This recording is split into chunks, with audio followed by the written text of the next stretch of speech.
Chapter 985. Every team must bring back 5 preys before sunset today. This will be considered as an important part of the autumn tree hunt this time. As for those who don't bring back 5 preys or didn't hunt any preys, 1 point will be deducted from them. And this time, the total number of students participating in the autumn hunt from each academy will be evaluated and ranked after the hunt is over. As for the academy with the lowest ranking, it will be directly eliminated. You all know what will happen 3 years later, so I won't say anything more. As for the remaining 3 academies, they will conduct the final round of Dao discussion among the students, and the most outstanding academies of this year will be determined. Similarly, the mid-autumn hunt will be judged based on points. The previous 3 days of academic exchange can also be used to familiarize each other. After 3 days of practice, the old man believes that all of you should be familiar with each other. Then, the old man announces the official start of the hunt. The most important part of the mid-autumn hunt had finally arrived. The number of participants for the mid-autumn hunt this time was originally planned to be 30 from each academy. Zhang Feng had originally brought 30 people from each academy. However, these damn fellows actually said that Zhang Feng's academy was just established this year and didn't have enough people. Therefore, each academy could only have 15 people. This meant that the total number of people from Tang and University and White Deer College only added up to 1 academy's quota. This was also why Zhang Feng was more angry. After the people from the Ministry of Works and the Ministry of Appointments found out that these 2 academies were under Zhang Feng's name, they actually firmly believed that these 2 academies belonged to the same system. After all, the Chancellor and Dean of the academies were the same person. Zhang Feng didn't have any more anger. What else could he do? He could only pinch his nose and admit defeat. He originally thought that he could take advantage of this situation. However, from the looks of it now, it wasn't just taking advantage. Damn it, these bastards were definitely targeting him. Although he still occupied 2 spots of the academies at this time, which seemed to be a great bargain in the eyes of outsiders, but discerning people could see at a glance that other academies had 30 people in them, but what about his academy? Their purpose for doing so was evident at this moment, which was to prepare for the hunt. Hunting was also a test of a student's ability to survive and hunt in real life. It was a test of coordination between the hands, eyes, and brain. Furthermore, there were people from other academies monitoring them, so it would be difficult for them to cheat. The success or failure of the mid-autumn hunt was mainly determined by points. At this moment, White Deer College and Tang and University were at a disadvantage in terms of numbers. There was a huge gap in points between them and their opponents. If they wanted to win, they could only rely on their own abilities. Zhang Feng did not doubt the abilities of these guys. Although they were stubborn, it was not easy to enter the circle of stubborn people in Tang and City. These people were all second-generation heirs who had been abandoned by their families. They were proficient in eating, drinking, whoring, gambling, riding, and archery. This was also the reason why Zhang Feng had chosen them to come. As for White Deer College, although there were only 5 people including Tainyo, there was still Hao Chujun, Ma Zhou, Lai Ji, and the others. To put it nicely, they were just going through the motions. In terms of knowledge, they were just going through the motions. As for relying on them to hunt and snatch the championship from these people, Zhang Feng could only think about it. Which one of those who could afford to study didn't come from a well-off family? What about Ma Zhou, Lai Ji, and the others? To put it bluntly, they were all from bumpkins. The fact that they didn't kneel when they saw them was already due to Zhang Feng's good education. In ancient times, people were very particular about hierarchy.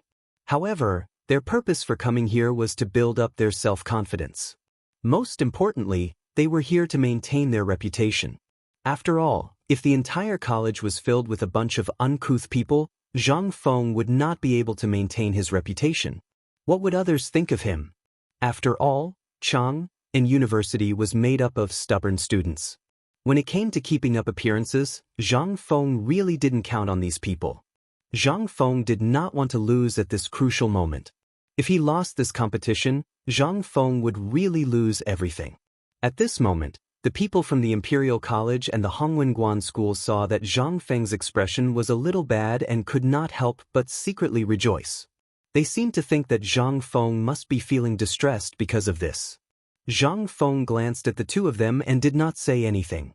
At the command of Lord He from the Ministry of Works, a group of officials from the Ministry of Works carried a big box and appeared in front of the students of the 4 colleges. Inside the box was a dagger. The official from the Ministry of Appointments looked around with a solemn expression and said, "This hunt does not allow any injuries, deaths, or disappearances, especially those caused by people. If I find out that anyone dares to use brute force or violence, I have the right to expel them immediately and hand them over to the authorities for investigation. In the next 10 years, they are not allowed to appear in any college of the Tang dynasty. Otherwise, they will bear the consequences." Chapter 986. After a series of warnings, Lord Qian of the Ministry of Appointments waved his hand impatiently and signaled the students to set off. Zhang Feng was too lazy to care about these things. Chen Tiniu and the others were enough. With the influence and prestige of the 4 great demon kings, who dared to mess around, they could scare these people to death. Was there a need to do anything? Since there was nothing to do, Zhang Feng took Zhang Yuyao and Jingshu to stroll around Erpi Ridge. These 3 days he was bored to death. Humans were also strange creatures. When they were busy, they wanted to be free, but once they were free, they would feel anxious. Although these 3 days were spent listening to Jingshu's songs all day and the days were very comfortable, Zhang Feng was always a little unhappy. Moreover, Zhang Feng had long wanted to go to Erpi Ditch to see what was going on with the coal mine and whether there was any progress. However, it did not seem to be the right time now. He simply took the 2 girls down the hill along the stream. While enjoying the beautiful scenery, he recited poems and couplets, which made the 2 girls laugh from time to time. Fengzi, here, come quickly, I'm old Niao." Just as Zhang Feng took out a silk thread from his silk clothes and was about to weave a set of fishing gear, listen to music, and fish to live the life of an immortal, Niao Jinda sneaked out from the bushes not far ahead, and on his head was a straw hat made of leaves. At this time, he stuck his head out and greeted Zhang Feng. If Zhang Feng did not look carefully, he would not have recognized that this was Niao Jinda. Niao Jinda's appearance was so ugly that it could make children cry at night. At this time, Jing Shu and the other girl were so scared that their faces turned pale and their beautiful faces turned pale. After Zhang Feng confirmed that this person was Niao Jinda, he kept the Mitsubishi army knife in his arms and comforted the 2 girls. He stared at Niao Jinda and said, "Old Niao, it's broad daylight. Can you not scare people by pretending to be a ghost?" Zhang Feng's face darkened. He finally managed to get Zhang Yuyao to stop crying. He glared at Niao Jinda and said, "I've been here for 3 days. Why haven't I heard from you? Are you here to scare me? You're asking for a beating." Niao Jinda chuckled and emerged from the grass. He looked around and patted the dirt off his body. "I wanted to come out earlier, but isn't this to avoid arousing suspicion? If someone else finds out about this, it will be difficult for you to deal with this matter. Furthermore, the noses of the Ministry of Works and the Ministry of Personnel are all dogs. If they catch wind of this matter, do you think we will have anything left to drink?" Hearing this, Zhang Feng nodded. Niao Jinda was right. If these 2 bastards knew about the existence of the coal mine, they would not be able to get anything. Zhang Feng could not help but ask anxiously, "Did you find that thing?" "I found it. Let's find a quieter place and eat while we talk." Zhang Feng's head was full of question marks. "What the F***ck are you talking about while eating? So, you've already prepared this beforehand, haven't you?" With doubts, Zhang Feng held the 2 girls and followed Niao Jinda through the forest. After a while, they entered an open area. In the open area, there were 3 people who looked like servants. They were roasting a whole lamb over a charcoal fire. The whole lamb had been roasted like a pig. It was golden yellow and was still sizzling with oil. Zhang Feng's eyes widened at the sight. That's it? This was a beach protruding from the river. A thatched hut had been built in a hidden place in the beach. Zhang Feng could vaguely see some bedding and other things inside. It seemed that this was a sentry post of old Niao's men. Outside the sentry post, Zhang Feng could vaguely see 7 or 8 people holding sharp mo swords. They were on the trees or lying on the ground, staring at the surroundings like dead dogs. Niu Jinda pointed here as if showing off and said, "How is it? Ordinary people can't find this place, right? Come. I know you've suffered in the past 3 days. This is a wild goat caught in Erpi Ridge today. It's fat." As he spoke, Niu Jinda led the 3 of them to the roasted whole lamb that was being roasted. At this moment, the smell of the lamb mixed with cumin and pepper made Zhang Feng salivate. The premise was that old Niu had to take a bath first. Before they even entered, someone had already prepared a hastily made bamboo stool and a bamboo table by the side. After settling the 2 girls down, Zhang Feng looked at the roasted whole lamb. On the side of the roasted whole lamb, there were 3 roasted fishes that were being casually flipped. Zhang Feng was speechless. Zhang Feng was about to vomit after eating so much lamb. However, when he saw the fishes, his eyes started to shine. He pulled the 2 girls and went forward without saying anything. He searched for wild onions and fresh ginger by the river. After a while, Zhang Feng picked up a broken pottery jar that was still intact from the river and poured some chopped onions into it. He poured some ginger juice into a bowl and drizzled it on the roasted fish. In an instant, the smell of the roasted fish exploded. After that, Zhang Feng rummaged in his arms for a while and took out bottles and jars. He smeared them on the fish for a while. Then, he chased away the 3 people who were roasting the whole lamb inside. This lamb is a proper lamb.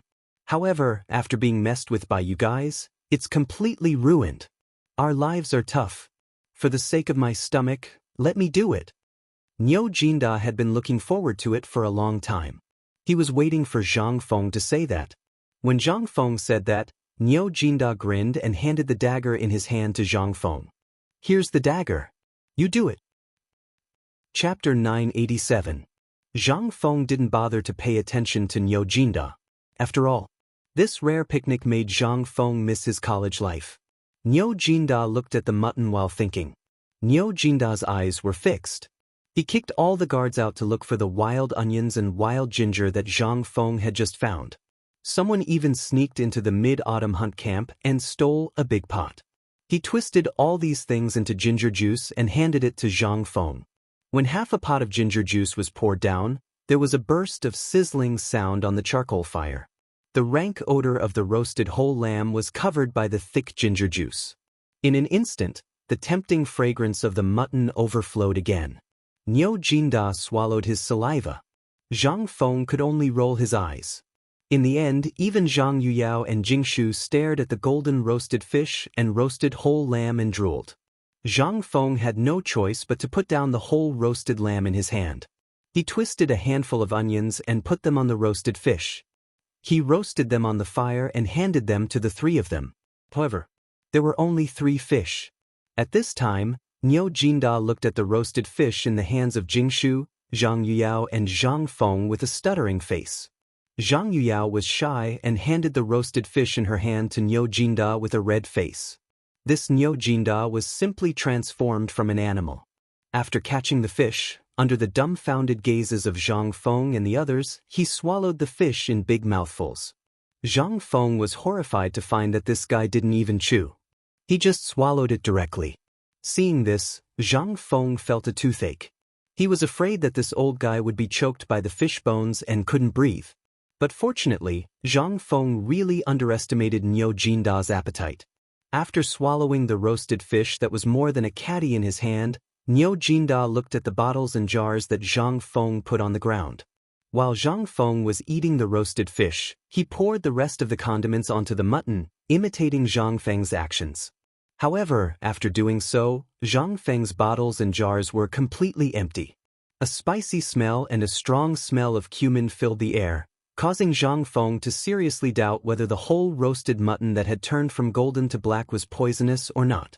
However, when Zhang Feng saw that Niu Jinda was actually sucking his fingers and then secretly cutting his flesh with a blade to eat, Zhang Feng was so disgusted that he almost threw up last night's meal.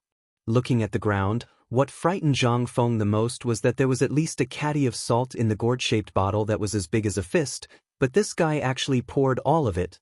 this old guy actually poured all of it on the roasted whole lamb. Wouldn't that kill people? After Zhang Feng and the other two pointed to their stomachs and said that they couldn't eat anymore, Niu Jinda happily held the roasted whole lamb and tore off a hind leg, chewing it in big mouthfuls. Seeing this, Zhang Yuyao's face turned pale. It wasn't until he finished eating the leg that Niu Jinda wiped his greasy mouth and said, "Boy, we really got lucky this time." Even though Zhang Feng was prepared, when he heard Niu Jinda's words at this time, he was really confused and asked, "What? What? You ask me what?" The Erpi ditch you mentioned is simply a great gift from the heavens to the Tang dynasty. When we first came here, we really didn't know where to find this thing, but fortunately, there was a burst of autumn rain before. After a long drought and a good rain, there was actually a landslide in this mountain. Guess what? As her body slid down, a black mass was instantly revealed. "That's coal," Niu Jinda said with exultation, and the beard on his mouth was dancing. "In the end, I sent someone to investigate the situation, and guess what? Good heavens, the whole mountain was filled with King coal. Brother, if we didn't get lucky, what is this?" Zhang Feng was also a little shocked, although he faintly felt that there was indeed coal reserves in Lantian. Moreover, it had already been mined since the Song dynasty. There was no way to trace back the specific time of mining.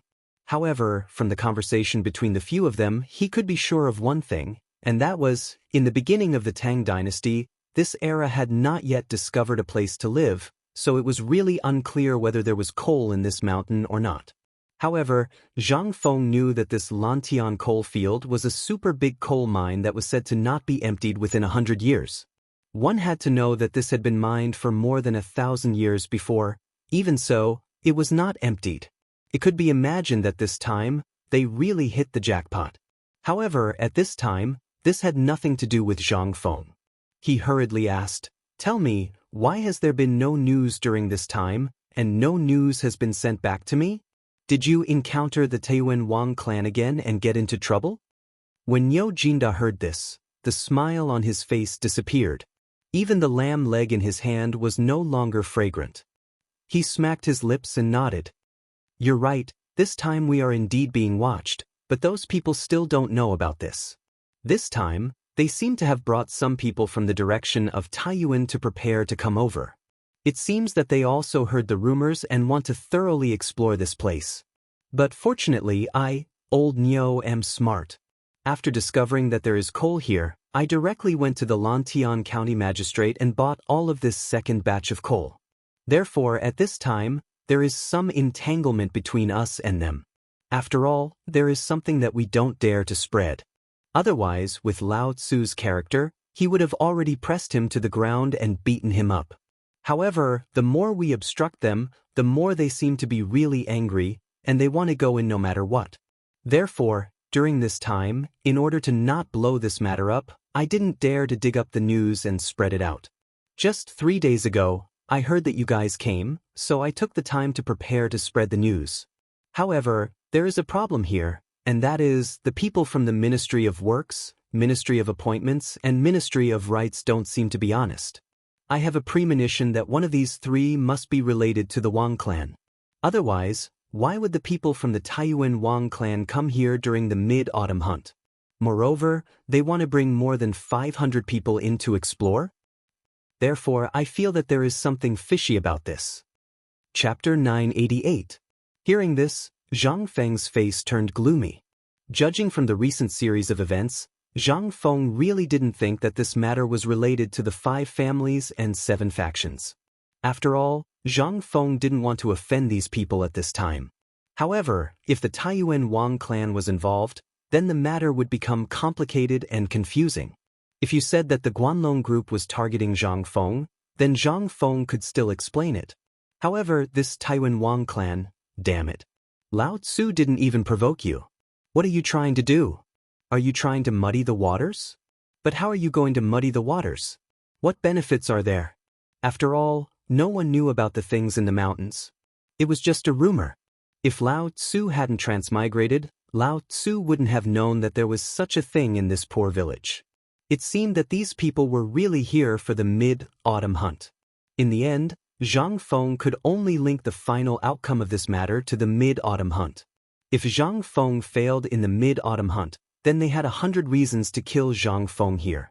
In order to be safe, they had to make preparations in advance. On one hand, they had to try their best to delay Zhang Feng's victory. On the other hand, they had to make use of their convenience in the palace to reduce the number of people that Zhang Feng could bring to the lowest level. Thinking of this, Zhang Feng couldn't help but smile coldly. Do you think that you are the only ones who are prepared? Do you believe that Lao Tzu and the others will give you a big gift? When he had asked Old Cow to come over, Zhang Feng had a faint premonition. That was because the mid-autumn hunt was basically held in Nantian County every year. Although the location was different, the general location was within Lantian County. Furthermore, after knowing that there was a coal mine in Lantian County and that there were people from the Wang clan operating there, Zhang Feng combined the Imperial College, Ministry of Works, Ministry of Rights and Ministry of Works to trip him up from time to time. Zhang Feng couldn't help but think of something else. Sure enough, Old Ox's words allowed Zhang Feng to connect the dots. Zhang Feng quickly asked, "Old Ox, how many people did you bring this time?" Old Ox's words made Zhang Feng think of something else. Niu Jinda shook his head and said, "Not many, probably less than 200 people. But you can rest assured that these 200 people are all experts." This time, Zhang Feng couldn't help but feel relieved. However, a murderous intent flashed across his eyes. He hooked his finger and whispered into Niu Jinda's ear, "If you can get some people out, you can immediately bring this matter back to the Academy's smelting workshop. They should be able to rush out a few hundred Mitsubishi military knives within 3 days. Get your people to bring these things over and be prepared to fight with these people at any time." Now that she heard this, she was shocked. "Fengzi, are you going to completely fall out with those aristocratic families at this time?" Zhang Feng rolled his eyes. "I'm not stupid. Why would I provoke them at this time? But I heard from Niu Weili, who is also the Chang and county magistrate, that he was the county magistrate of Lantian County for a few years. He said that there are many groups of bandits in Lantian County. As Lantian County hadn't been affected before, he didn't send troops to seize them. But you said that if during the mid-autumn hunt or when these people want to take action..." Before Zhang Feng finished speaking, Niu Jinda's eyes instantly lit up. "Good plan. This is simply a good plan. I understand, I'll do it now. As for the other things, I don't know, so I'll leave them to you. As long as you say something, I've already sent my right-hand man to ambush you. As for the rest of the things, not to mention more than 500 people, even if they send 10,000 people, Old Niu, will not take them seriously." Zhang Feng smiled and shook his head. But he didn't say anything. And these people, Zhang Feng was just preparing a backup plan. After all, this coal mine was related to Chang. This time, if the coal mine was exposed, these people in Old Niu's hands would be the most powerful backing to guard this coal mine. As for these people wanting to take action, Zhang Feng really wanted to see what these people wanted to do. This is one of the things. There's one more thing. Help me pass a message to Mr. Bosher. Tell him to prepare for the mid-autumn hunt invitation. Tell them to speed up their training. At most 10 days, at least 5 days, we will definitely return to the academy." Although Niu Jinda didn't know what the Mitsubishi bayonet and what he meant by preparation, he still followed Zhang Feng's instructions. He waved to a person beside him and then nodded. In an instant, that person slowly dived into the river and quietly disappeared in front of everyone, leaving no trace. At this time, Niu Jinda asked, "Fengzi, let me ask you something. You have to tell me honestly. What's the relationship between us? If you have something to say, just say it." Zhang Feng gritted his teeth with the thin bamboo stick while looking at Niu Jinda. But at this time, Niu Jinda was looking at Jingshu and Zhang Yuyao. His meaning couldn't be more obvious. Zhang Feng smiled faintly and said, "Just say it. We're a family. There's nothing to hide." Although Zhang Feng's words were very normal and natural, listening to the two girls' ears, there was another layer of meaning. Niu Jinda couldn't help but stare at the two girls with his eyes wide open. The way he stared at the two girls changed. It seemed that he wanted to see something different from the two girls. Could it be that this guy suddenly changed his personality and took these two girls? Chapter 989. At this time, Zhang Yuyao and Jingshu's faces were red from embarrassment. Jingshu was wearing a veil, so nothing could be seen. However, from the way she gripped Zhang Feng's hand, it could be seen that her heart wasn't calm. As for Zhang Yuyao, who didn't know how to hide her thoughts, it was needless to say. Her beautiful eyes were twinkling like little stars. Niu Jinda looked at Zhang Feng with a smile that wasn't a smile. He coughed and asked, "What exactly is this Mitsubishi bayonet you were talking about? How come I've never heard of it before? Can you tell me in detail what this thing is used for? Don't tell me this thing is the invincible spear you were talking about?" Hearing this, Zhang Feng instantly felt a headache. How should he describe this thing? It would be endless to talk about it, but since he had nothing to do now, Zhang Feng could only tell Niu Jinda the whole story of the Mitsubishi bayonet. After touching his chest, Zhang Feng finally took out the thing from his chest. In Zhang Feng's chest was an exquisitely made Mitsubishi bayonet. Not only was it equipped with a handle, but Zhang Feng also used his own knowledge and ergonomics to add some other things into it. Therefore, not only could it be fitted perfectly with a firearm, it could also become a perfect weapon when held in the hand. The 3 blood-draining troughs had already been painted with bright red paint. Coupled with the crisscrossing striped grooves and the cold, glinting 3-sided edge, Niu Jinda stared at the Mitsubishi bayonet and felt a chill down his spine. Although Zhang Feng didn't want the 2 girls to see this thing, he didn't think too much about it. However, at this time, Niu Jinda was staring at the thing in Zhang Feng's hand. "Feng Zi, this is the Mitsubishi bayonet? This thing doesn't look like a sword, nor a dagger, nor a saber. Is this thing really useful?" After a moment of excitement and anticipation, Niu Jinda couldn't help but feel a little discouraged. Seeing this, Zhang Feng was not angry. Instead, he looked at Niu Jinda with a mocking expression and threw the Mitsubishi knife in his hand to him. "Do you see that tree? Go and try it." Niu Jinda was speechless and a little disappointed. He tossed the military knife in his hand. This thing was not as sharp as his axe. It was as light as a firewood stick in his hand. He seriously doubted the use of this thing. However, Zhang Feng had already said so, and even revealed a sly smile. Niu Jin could not help but be alarmed. Once this brat revealed such a despicable expression, something big was bound to happen. He still followed Zhang Feng's instructions. He waved the Mitsubishi knife in his hand and casually stabbed at the pine tree that was as thick as a wash basin. But this time, it didn't matter. The next moment, Niu Jinda was instantly stunned. Although it was said to be a casual stab, he still used a little bit of strength. After all, this thing had a sharp edge, so no matter what, it would still leave a mark on the tree. But what he never expected was that his ordinary stab actually caused the 5-inch-long Mitsubishi military knife to sink more than half into the tree trunk. At this moment, Niu Jinda's eyes couldn't help but fiercely shrink. Even the hair on his body stood up. He asked in astonishment, "Feng Zi, you, tell me honestly. This plaything, is this plaything the one you mentioned before, the one that can break through anything?" Before he finished, Zhang Feng hurriedly made a shushing gesture and said with a smile, "It is the thing I said." Hiss. Well, Niu Jinda heard this and couldn't help but take a deep breath. He didn't believe it and pulled the Mitsubishi knife out of the trunk. Then he used all his strength to stab at the trunk. But the next moment, an even more terrifying scene appeared. At this time, under his full concentration, he only felt that it was as easy as piercing through the body of a lamb. This Mitsubishi knife would definitely sink into the trunk. Niu Jinda's eyelids couldn't help but twitch. He hurriedly pulled Zhang Feng to the side and pointed at the Mitsubishi knife. He asked, "Brat, tell me honestly. Tell me what this thing can do. Don't be so wishy-washy, okay? Believe it or not, Lao Tzu will beat you up if you annoy him." Zhang Feng crossed his arms in front of his chest and said with incomparable arrogance, "You want to know?" But when he saw Niu Jinda's murderous eyes, Zhang Feng shrunk his neck and said, "Actually, this thing's function is not only that. Did you see the 3 red grooves on it? In fact, that thing is used for bleeding. If it pierces an animal or a human body, then these 3 grooves and the 3 blades will continuously cause the person to bleed, making the wound unable to heal. And you see the crisscrossing holes on the Mitsubishi knife.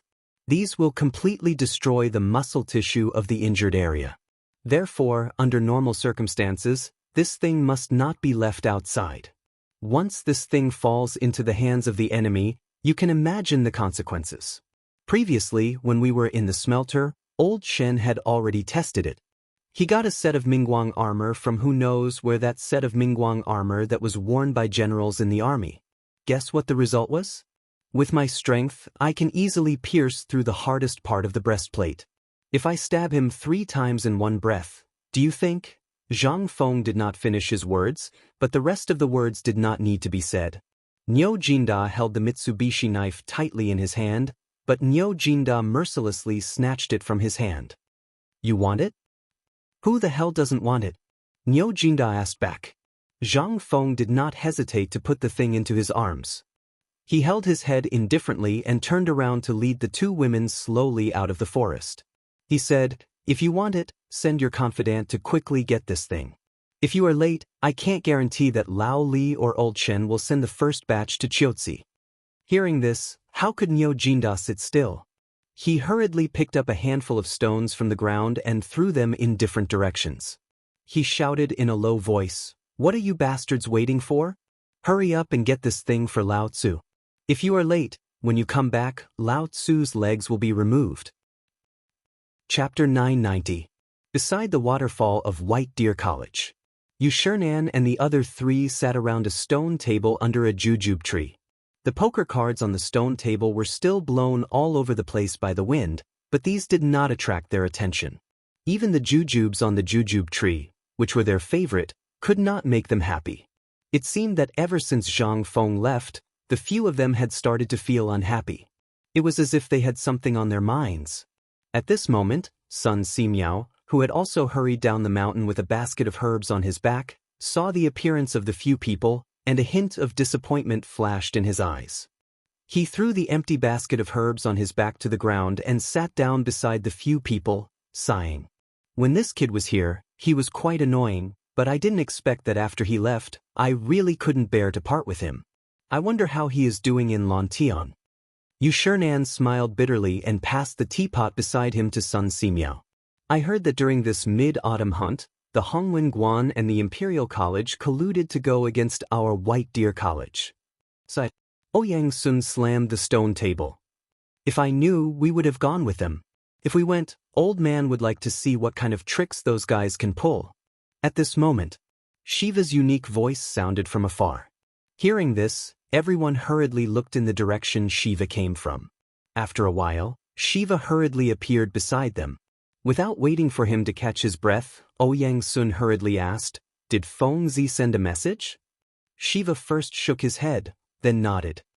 "It's a message from Erpi Ling, but it's not from Master. It's from Master Niu." Hearing that it was Niu Jinda, their eyes flashed. Ouyang Sun asked again, "Sit down and tell us slowly." Niu Jinda had been in Lantian for some time, but there had been no news. However, they also knew what Niu Jinda was doing. First of all, Niu Jinda had already met up with that kid. As for safety, with Niu Jinda around, who would dare to touch that kid? After Shiva recovered slightly, Ouyang Sun hurriedly said, "Hurry up and tell me, what happened to your teacher? How is the mid-autumn hunt going?" Shiva couldn't care less about their identities. After panting for a long time, he took out a letter and handed it to Ouyang Sun. There was a cow drawn on the cover of the letter. This was Niu Jinda's unique symbol for letters, especially since this cow only had one horn. In this world, other than Niu Jinda, no one else would draw a cow like this. Seeing this, their eyes lit up and they hurriedly opened the envelope. In the letter, he recounted everything that had happened to Zhang Feng at Erpi Ridge. Niu Jinda even bragged about the coal mine and Taiyuan Wang clan. They automatically filtered out Niu Jinda's bragging and mainly focused on Zhang Feng's part. When they saw that Zhang Feng was really targeted on the mountain, the old men who were over 50 years old slammed the table and threw the chairs in anger. When they saw how Zhang Feng had actually cleverly used the Imperial College and Hongwenguan to set up a trap, not to mention how he had cleverly ruined the scheme. He had even unrestrainedly promoted the teaching philosophy of White Deer College, causing everyone on the mountain to be fired up. The old men couldn't help but laugh heartily. Old man knew that this grandson had the most wicked ideas. Who would have thought that these two sly old foxes would actually fall into the hands of that kid Zhang Feng? Awesome. How delightful. Isn't that so? I've already said that this kid doesn't like to be taken advantage of. If it weren't for the fact that we're already so old, do you think we would have been able to survive until now? Chu Suiyang glanced at Ouyang Sun and said, "Usually, aren't you the one who hates to see this kid the most?" Ouyang Sun stroked his beard and said without blushing or panting, "Old man, this is called beating people up. The more you like a talent, the harder you should beat him up. Jade won't become anything if it's not cut and polished." Fine. What you said makes sense. But what we should be concerned about now is how to make these people suffer again when they reach the mountain, right? Yu Shernan's voice fell. The old men's eyes flashed involuntarily. They gathered together like children and began to discuss with each other. Ouyang Sun took the lead and said, "Old man thinks that at this time, the football on the mountain is still not good enough. But think about it, this basketball is still very promising." That kid said this before. Coupled with the morning exercise, the old man thinks that this will be an unforgettable scene for these people. Yu Shernan knocked on the table and pointed to the letter and said, "Look, this kid has made such a big deal this time. If we follow the previous plan, it's very likely that we will lose face. Why don't we play a big game?" Ouyang Sun looked at Yu Shernan with some worry. He suspected that this old man had brainwashed Zhang Feng. He asked, "Tell me about it. As long as we don't go overboard, we can still talk about it." Yu Shernan smiled and looked around. He said, "Actually, we are a little too conservative. After going up the mountain, look at this place. Is there anything that we have seen before? Or is there something familiar? So, we should learn from that kid. Since these people want to make things difficult for us now, right? Then why don't we be more high profile?" Chapter 991. After all, Niu Jinda's men were not qualified to enter the Imperial Palace. Compared to entering Shao Mountain, it was much easier. At this time, Niu Jinda's men finally waited for Zhang Sun Wuji at the entrance of the Imperial Palace with great difficulty. At this time, it was already 4:45 in the afternoon. Zhang Sun Wuji naturally knew Niu Jinda's men. As soon as they met, Zhang Sun Wuji waved his hand and turned back, leading the man into the Imperial Palace in a hurry. As soon as they entered the Imperial Palace, Zhang Sun Wuji took the opportunity to ask while waiting on the Vermilion Bird Bridge, "Are you here with news of the mid-autumn hunt?" When the guard heard this, he hurriedly said, replying to Minister Zhao, "This time I'm here with 2 pieces of news. One is about the Wang clan and the coal mine. The other is about the mid-autumn hunt." Hearing this, Zhang Sun Wuji could also understand the importance of this and did not say anything more. He knew that this was not a good place to talk. He just wanted to prepare in advance. He had a hunch that Niu Jinda's men would come. It seemed to be related to the coal mine. However, he did not expect that it was related to the Wang clan's men. This made things difficult. As for Zhang Feng, the people in the Imperial Palace were not worried about that kid at all. As long as his brother did not harm others, they would be grateful. Hoping that others would harm him? It depended on who that person was. Just the people from the Imperial College and Hongwen Guan alone. If it was not that Zhang Sun Wuji looked down on them, they were not even qualified to carry Zhang Feng's shoes. This was the truth. Zhang Sun Wuji did not favor anyone. The 2 of them waited for almost an hour again. The commander of the Jinwu guards rode a big horse and personally came to escort the 2 of them into Taiji Palace. In the Imperial study, Li Shimin and Li Yuan also seemed to be discussing something. Li Shimin waved his hand and said, "Let's talk first. How did the Erpi Gully coal mine get involved with the Wang family? I remember hearing that the Wang family hasn't been to Erpi Gully for a long time. Is it because there's a member of the Wang family among you?" Li Shimin looked at Li Shimin and said. The guard was so scared that his whole body trembled. This was the first time he had seen the emperor at such a close distance. Although it was enough for him to brag about it for the rest of his life, the might of the emperor still made him somewhat afraid to breathe. "Your Majesty, this is what happened this time. We were ordered to go to Erpi Ridge. As soon as we arrived, General Niu had already sent people to buy the entire Erpi Valley, including a large piece of land in Erpi Ridge. He also announced to the public that General Niu was going to build a residence there and retire there. Li Shimin frowned slightly. If that's the case, shouldn't it have attracted the Wang clan's people? Or should I say, the coal mine here has already alarmed the Wang clan? Li Shimin's heart could not help but sink slightly. Could it be that the Lantian county government, which was the closest to Chang'an, was also the Wang clan's people? Just as Li Shimin was about to let Xiao Gizi investigate this Lantian county government, the guard said again, "Your Majesty, this matter may also be related to Prince Zhang." When the guard said this, Li Shimin and Li Yuan looked at each other and asked almost at the same time, "Speak quickly." Zhang Feng's matter was quite complicated. This time, someone was obviously targeting him. As for changing the target, Li Shimin and Li Yuan, as well as the Guogong, were still having headaches. No one knew who was targeting Zhang Feng. At this time, hearing the guard's words, who were Li Shimin and Li Yuan? They thought of something in an instant.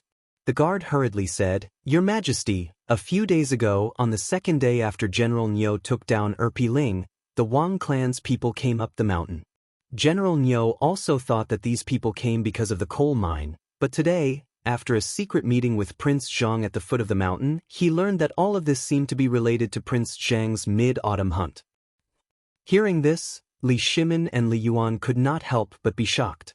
Was this mid-autumn hunt so difficult? The duo's countenances suddenly turned grim. Li Shimin waved his hand and said, "Are you sure what you said is true?" "It's true. I heard it with my own ears." Hearing this, Li Shimin's face suddenly changed. "Come in." Little Gizi, who was guarding outside the door, hurriedly entered the imperial study. Li Shimin said with a gloomy face, "Pass down my order. Immediately investigate all the properties of the Taiyuan Wang clan in Chang'an City. Knock on those who should be knocked on, and spread the news that the retired emperor is a guest on the mountain. If anyone doesn't know what's good for them, feel free to come." Little Gizi and the guard kneeling on the ground were instantly shocked. Was the emperor preparing to attack the Taiyuan Wang clan? Was the emperor really ready to go to war with those aristocratic families?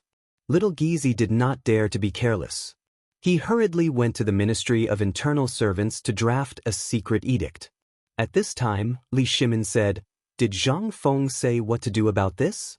"Prince Zhang said to let me and others go to the smelting workshop of White Deer College to get 100 Mitsubishi bayonets. At this time, they should have gone up the mountain." Chapter 992. After sending the person away, Li Shimin paced back and forth in the imperial study for a long time before saying, "Father, what do you think Fengzi means by doing this?" Li Yuan smiled as he smoked his cigarette. He said faintly, "You've been with that kid for such a long time. Can't you see that this kid is someone who can be persuaded by reason but not cowed by force? This time he might really be angry. These people have touched his bottom line. If it were you and me, what do you think would happen?" Li Yuan said so. Li Shimin was silent. In his eyes, Zhang Feng had always been a lazy and carefree person who had nothing to do. He had always been careless about many things. This was also one of the reasons why Zhang Feng could attract people. However, this kid was extremely sinister. Once someone offended him, or someone he didn't like, they would be in big trouble. Just like what was written in a handwritten letter from Niu Jinda on Li Shimin's desk. This kid turned the mid-autumn hunt into his storytelling in a tea house. Not only did he not let these two people laugh at him, but he also made White Deer College famous. What was this? This was simply a godlike operation. Everyone has been misled by this kid's appearance. Although this kid is not a good person, he is not a bad person either. He just wants to live the life he wants to live. However, these people are always thinking of ways to annoy him and mess with him. You think even a rabbit will bite when it's anxious. What do you think this kid will do when he's anxious? This, Li Shimin couldn't help but be at a loss for words. From the current situation, this kid was really angry. From the fairy cream incident to using the mid-autumn hunt and the environment of Erpi Ridge, he wanted to kill Zhang Feng there. These people's intentions were simply terrible. Li Shimin gave several orders in succession. All the orders were directed at the three core departments of the Ministry of Works, the Ministry of Rites, and the Imperial College and Hongwenguan. Li Shimin had long wanted to move these departments. However, he had never had the opportunity, time, and capital to contend with these aristocratic families. But now, due to the emergence of the cooperative and the opening of the waterway trade, as well as the Mitsubishi bayonet and the gun that Zhang Feng made at this time, Li Shimin wanted to completely concentrate all the power in his hands, as Zhang Feng said. And now, Zhang Feng was preparing to do this at this time, which also gave Li Shimin an opportunity. Erlang, you have to think clearly. Once you fight with the 5 surnames and 7 Wang and the Guanlong aristocratic family, it will inevitably cause the people in Shandong will react. Are you sure you can deal with it? With the current situation in the Tang dynasty? This, Li Shimin couldn't help but hesitate. Li Yuan was right. These aristocratic families were basically of the same breadth and branch. If there was only one person in the East, it could almost be said to be fighting against these aristocratic families at the same time. If these aristocratic families took any action, it would be a big earthquake for the Tang dynasty. In addition, the Tang dynasty's periphery was unstable at this time. If such a thing happened at this time, what would happen? Li Shimin couldn't help but be silent. At this time, seeing Li Shimin like this, Li Yuan sighed and said, "In fact, all this is not your fault. This is the cancer deposited by the previous dynasty. I think if you want to do it, you should start with the imperial court. After all, the Ministry of Works, the Ministry of Rites, and the Ministry of Works are the important core of the Tang dynasty. These people hid a little deeply before, so we couldn't do anything. But now that these people have jumped out, we have a reason to get rid of these arrogant guys." In fact, Li Yuan was very clear about the reason why the Sui dynasty fell and why the Tang dynasty could rise so quickly. It was that night in Taiwan when he had a talk with the Guanlong 8 great families, as well as the people of the 5 surnames and 7 clans, which made the Li family of Longxi recognize his identity, and thus laid the foundation for the Li Tang dynasty. However, to get rid of the restraint of these aristocratic families, Li Yuan had been working hard all the time. However, after the last incident, Li Yuan gradually distanced himself from the imperial court. But at this time he really saw hope. The reason why he reconciled with Li Shimin was that he saw in Zhang Feng the shadow of getting rid of these aristocratic families and making the Tang dynasty truly glorious. Therefore, at this time, Li Yuan's heart, which had long been extinguished, was burning again. The imperial study was completely silent. As time went by, slowly, the setting sun had long been hidden in the mountains of Qinling. A bright moon, which had not been seen for a long time, hung high in the sky of the imperial palace, like a lantern. Under the cover of the night, the lights in the imperial study flickered as people discussed something in low voices. Outside the imperial study, although it was already night, the night sky was like a monster with its bloody mouth wide open, looking down at the busy figures on the ground with a ferocious expression. Chapter 993. The next morning, in the sky, it started to drizzle again. The temperature in the air suddenly dropped. At this time, it seemed to be telling everyone that the majesty of autumn was inviolable. The grassland on Pyrolite Mountain was wet. Before dawn, a group of students and craftsmen in the mountain were running around Pyrolite Mountain while chanting songs that could shake the entire heaven realm. On Shao Mountain, there was also a group of students wearing undershirts. They were sweating on the basketball court that was built on the thatched beach between the teaching building and the dormitory building. At this time, there was no longer the appearance of the thatched beach. Instead, there were more than 10 or 20 basketball courts of various sizes. At this time, on the basketball court, Yu Shernan and others were taking the lead and hitting the basketball on the court. Their movements were simply unsightly. The students who were watching by the side burst into exclamations from time to time. At this moment, Sun Simiao grabbed Chu Sueliang's beard and snatched the basketball from his hand. Then he smugly ran straight into a student. That student had long been scared speechless by their godly actions. Seeing Sun Simiao coming, how could he dare to block it? He hurriedly stepped aside and made a gesture of invitation.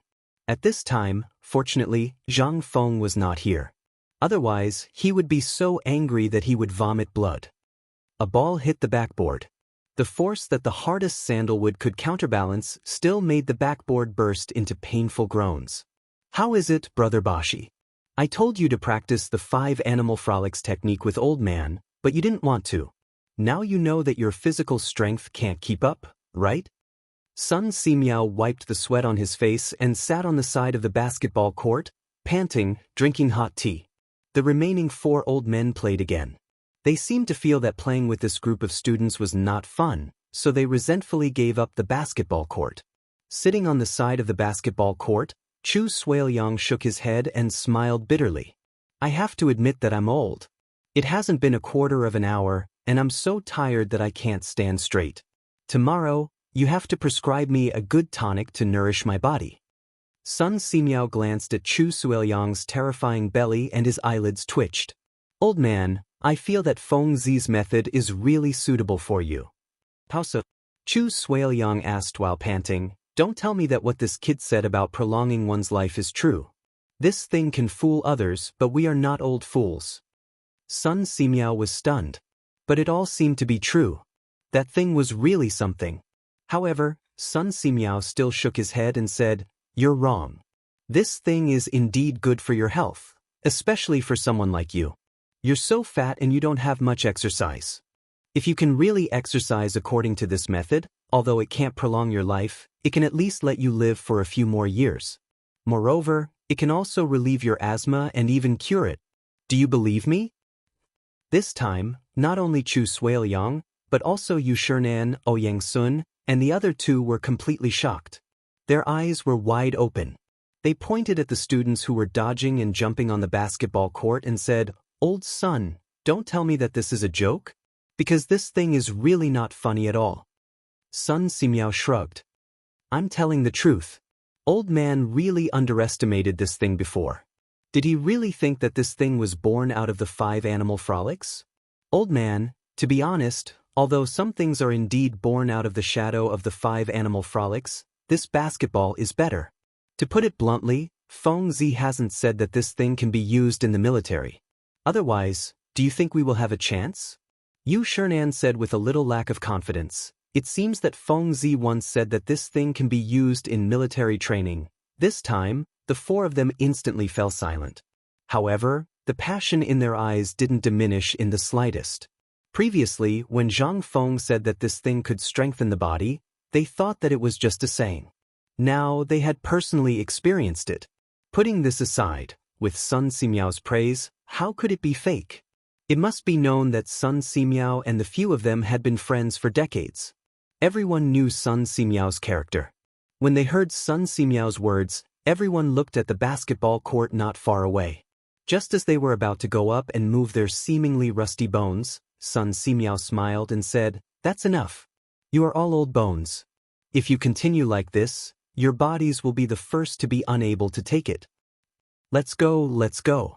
Let's go and study how to link this morning exercise, running exercise, and basketball. Feng Zi has already dealt with the mid-autumn hunt. We should also put in some effort and let those people see what kind of existence White Deer College is. Chapter 994. Erpi Gully was bustling with activity today. From afar, people from the Ministry of Works and the Ministry of Rights had joined forces with the local county magistrate to surround the area. The purpose of this was to allow these students to hunt safely, so as to prevent any commoners from accidentally entering and suffering unnecessary injuries. And in this Erpi Gully, when Chung Chumo and the others entered, all the students of White Deer Institute and Chang and University were like releasing a tiger back into the mountain. They quickly gathered together, along with each other. All the students had been warned in advance by Chung Chumo and the others and brought over. People from the Ministry of Works and the others usually wouldn't enter during the hunt. They didn't have the patience to follow a group of half-grown children around the mountain. At this moment, the mountain had become the home ground of Chung Chumo and the others. Chung Chumo stood on a large rock and imitated Zhang Feng. He waved his hands at the crowd and coughed. I believe everyone has heard of my name. However, for those who don't know my name, listen carefully to Lao Tzu. Lao Tzu is Chen Tinyu, a person who can make Chang and city tremble with a stomp of his feet. This is young Master Li.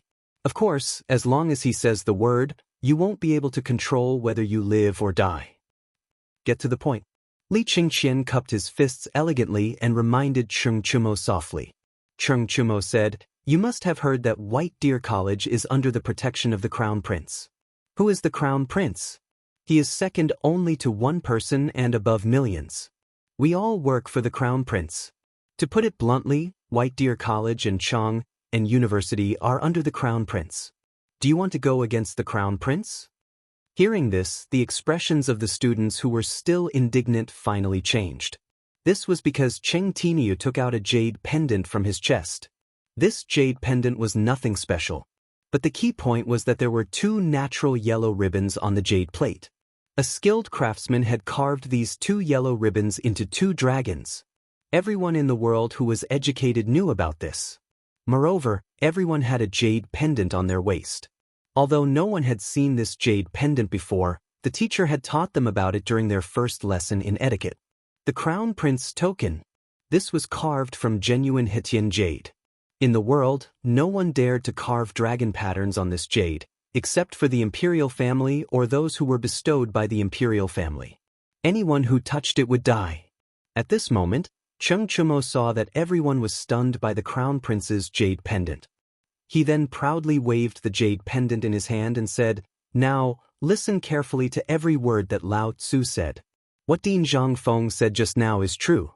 I can also reveal a piece of news to you. If you know what's good for you this time, in 3 years, White Deer College will make an exception and invite you up the mountain. I think you are all smart people and will know what to choose, right? Choose? Choose your S. You even took out the Crown Prince's jade pendant. Do we have a choice?" If they had known that the rumors were true, Lao Tzu wouldn't have participated in this mid-autumn hunt.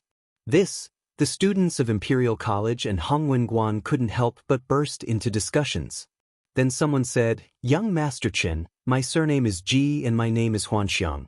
My courtesy name is Anka. My surname is Ku and my name is Yuxiang." As the students revealed their names one by one, they said shamelessly, "I hope young Master Chen can put in a few good words for us in front of President Zhang. When the time comes, we will do whatever you ask us to do. How about it?" They were on the right track. Cheng Chumo glanced at Li Qingqian and waved his hand. Then he waved his hand smugly. "I'm tired. This hunt, I understand. How can we let young Master Chen and young Master Li do such a vulgar thing? Let's go hunting now, let's go." Cheng Chumo sighed and said, "But Lao Tzu is afraid that someone will complain. What should we do? Our dean doesn't know anything about this." When everyone heard this, the young man surnamed Ku's face immediately turned serious. He waved the dagger in his hand and said, "Everyone should know about Dean Zhangfeng's capabilities. I'm sure you have yearned for young Master Zhangfeng's toast to the gods for a long time, right? That's why we are taking action. Those who go, stand here. Those who don't, you know the consequences." His words were full of threats. This made the young man from the Imperial College and Hongwen Guan a little scared. But in the face of power, everyone could only submit. Then, the group of people rushed into the forest as if they had gone mad, looking for prey. When everyone was far away, Cheng Chumo sat on the ground and smiled at Li Qingqian. "How was it? Isn't this settled? I told you that this group of people was born in the year of the mule. We had to teach them a lesson." Li Qingqian looked at Cheng Chumo and said worriedly, "I don't know if what you did was right. I hope Fengzi doesn't know about this." Ma Zhou, Hao Chujun, Lai Ji, and the others were like fossils in the wind. They were in a state of confusion from the beginning until now. What the hell am I doing?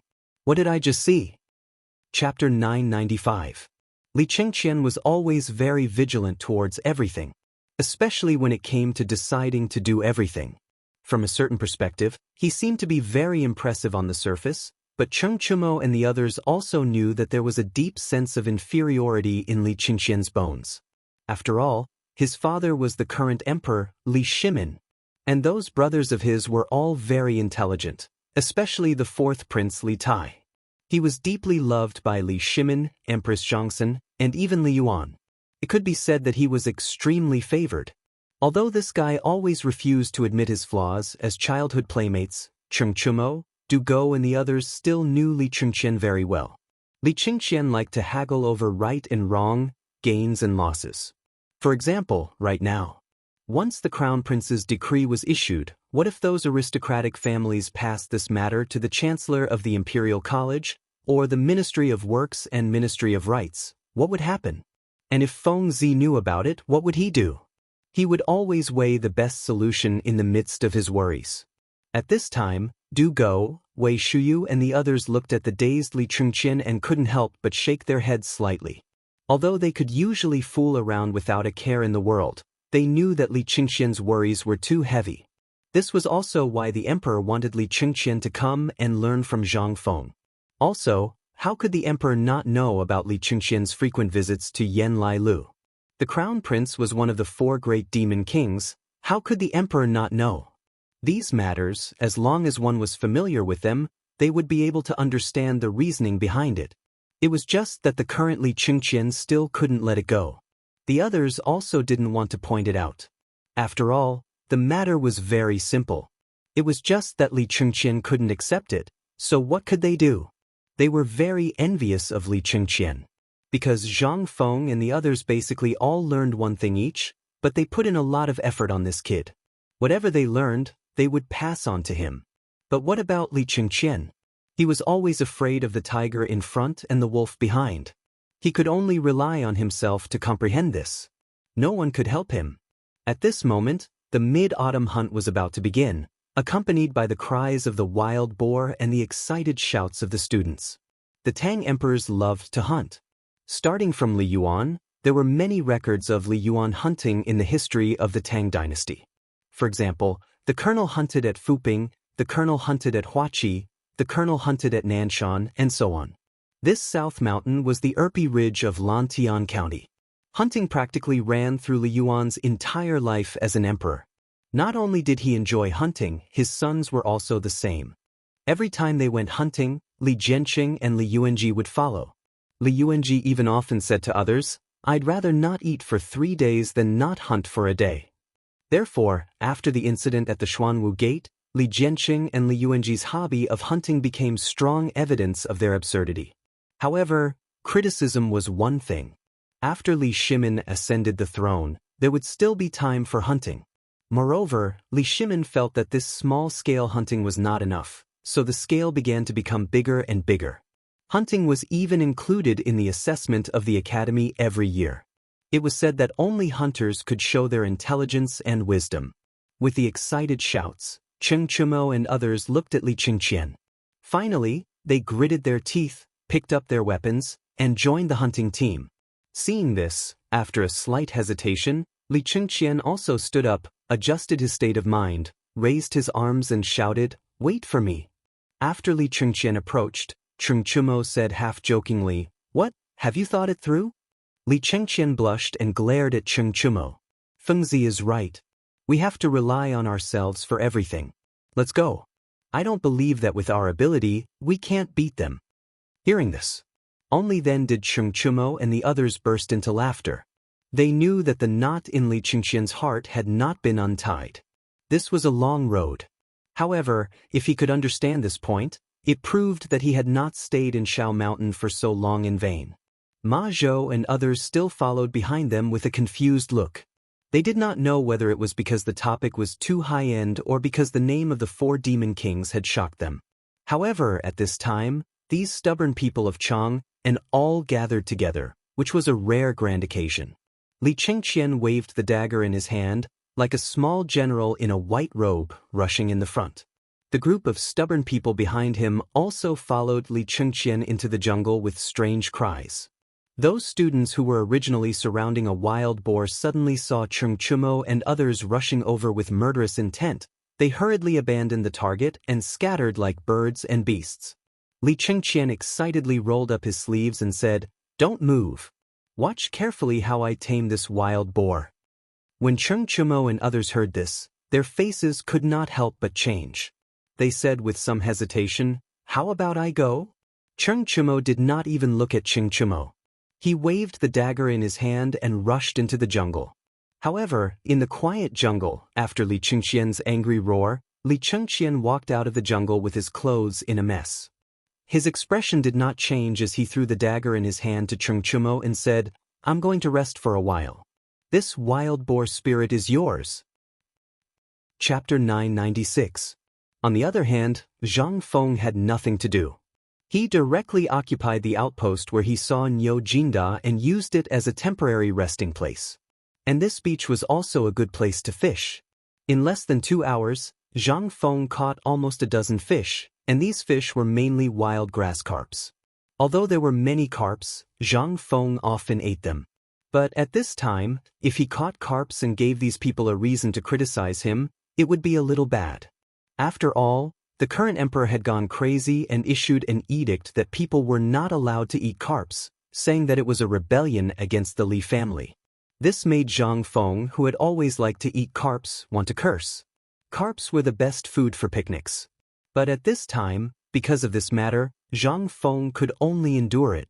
After secretly sharing 2 big carps with his children, he hurriedly took a dozen big grass carps back, ready to win people's hearts and humiliate the dean of the Imperial College.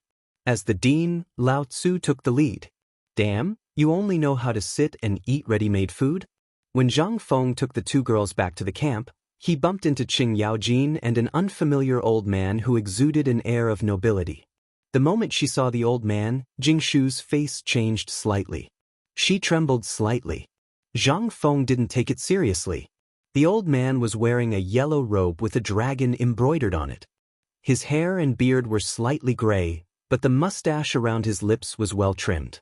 Zhang Feng almost wanted to touch the mustache to see if it was fake. Cheng Yaojin saw Zhang Feng and immediately laughed. "Ha, come, brother Xiaogong, let me introduce you. This is Lao Li's most proud business partner, the youngest viscount of the Tang dynasty, and the dean and chancellor of Chang and University and White Deer College, Zhang Feng." "Oh right, these 2 are his wives." Li Xiaogong's eyes narrowed slightly. He stroked his beard and looked at Zhang Feng. No one knew what he was thinking. Cheng Yaojin pulled Zhang Feng aside and said, "Feng Zi, come, this is a person with a great background. He is a prince and the minister of the Board of Rights." When Zhang Feng heard this, he thought to himself, as expected. This Li Xiaogong was quite a character. Although he was a noble prince, to be able to rely on his own ability to forcefully obtain the 2nd position of the Lingyan Pavilion, it could be seen how high this person's political and military skills were. Behind him, several people dressed in bodyguard uniforms were all looking at Zhang Feng with incomparably sharp eyes. Behind this group of bodyguards were the 3 old guys from the Board of Rights and the Board of Works. They bowed and licked Zhang Feng's lips as they winked at him. Zhang Feng laughed and swung the rattan hanging around his neck. He stretched out his hand and said, "Hello, Lord Li. It's an honor to meet you. This little one has admired you for a long time, and your name is constantly ringing in this little one's ears." "Oh. Tell me, what did you hear?" Li Xiaogong didn't stretch out his hand. Zhang Feng awkwardly remembered that this was the Tang dynasty. He hurriedly bowed and said, "Student Zhang Feng greets the minister. I just found out that the minister is coming in person, so I was a little excited and abrupt. I hope the minister won't blame me." Seeing Zhang Feng laughing, Li Xiaogong asked in a somewhat unpleasant tone, "It's rumored that the braised meat, fine salt, cigarettes, white paper, beer, barbecue, and the liquor Lao Li once gave me in Chang, and were all made by you?" "That's right." Zhang Feng smiled. Logically speaking, it was impossible to disturb such a big shot during the mid-autumn hunt. Zhang Feng looked at Cheng Yaojin suspiciously. Cheng Yaojin signaled him to calm down. Cheng Yaojin said with a smile, "Lord Li, don't just stand there. Let's go and sit down and talk." "There's no need. I'm here today just to see this kid." Li Xiaogong didn't give Cheng Yaojin face, which made the 3 officials of the Ministry of Works and Rights a little confused. They didn't know what these 2 clowns were up to.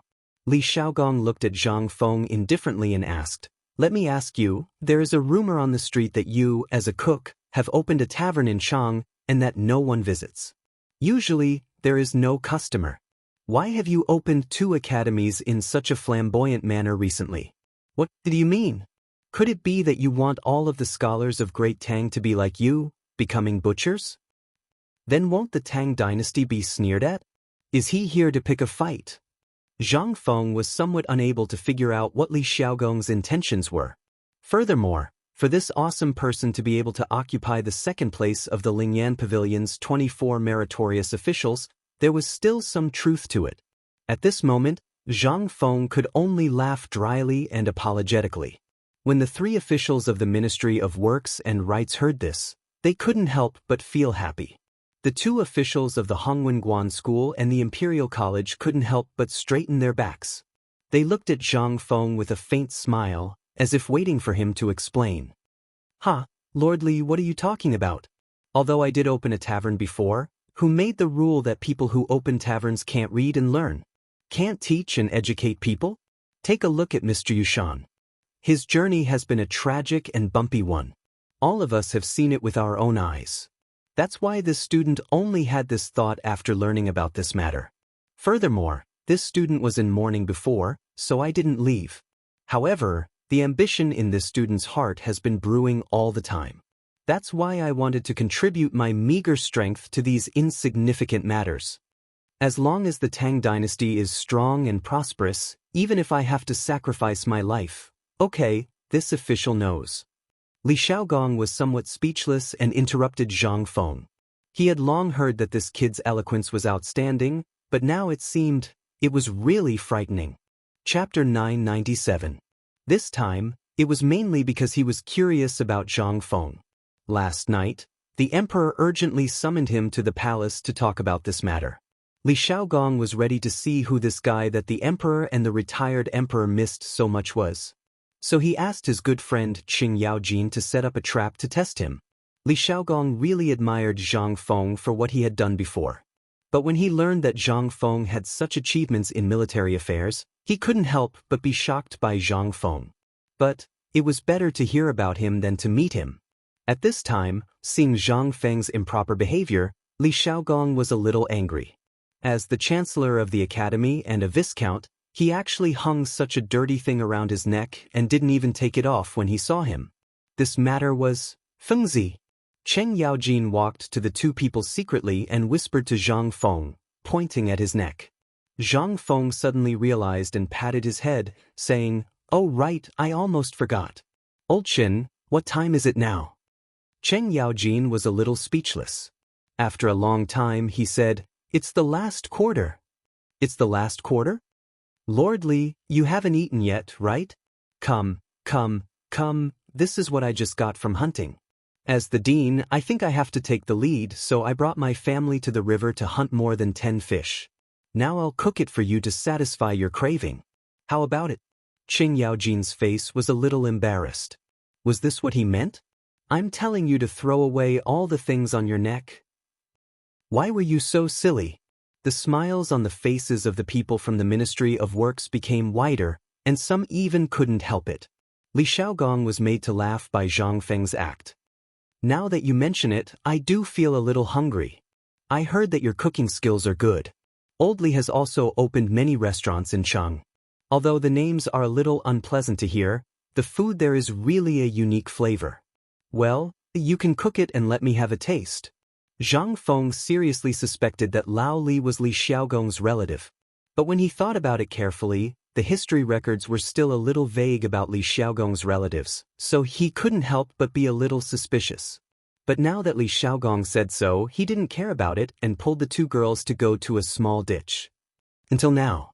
Li Xiaogong glanced at the people behind him and snorted coldly. The purpose of the mid-autumn hunt is to take the lead. Look at Zhang Feng, how old is he? He's the dean of 2 academies and has so many achievements, but he's not arrogant because of his talent. Look at all of you, what are you doing?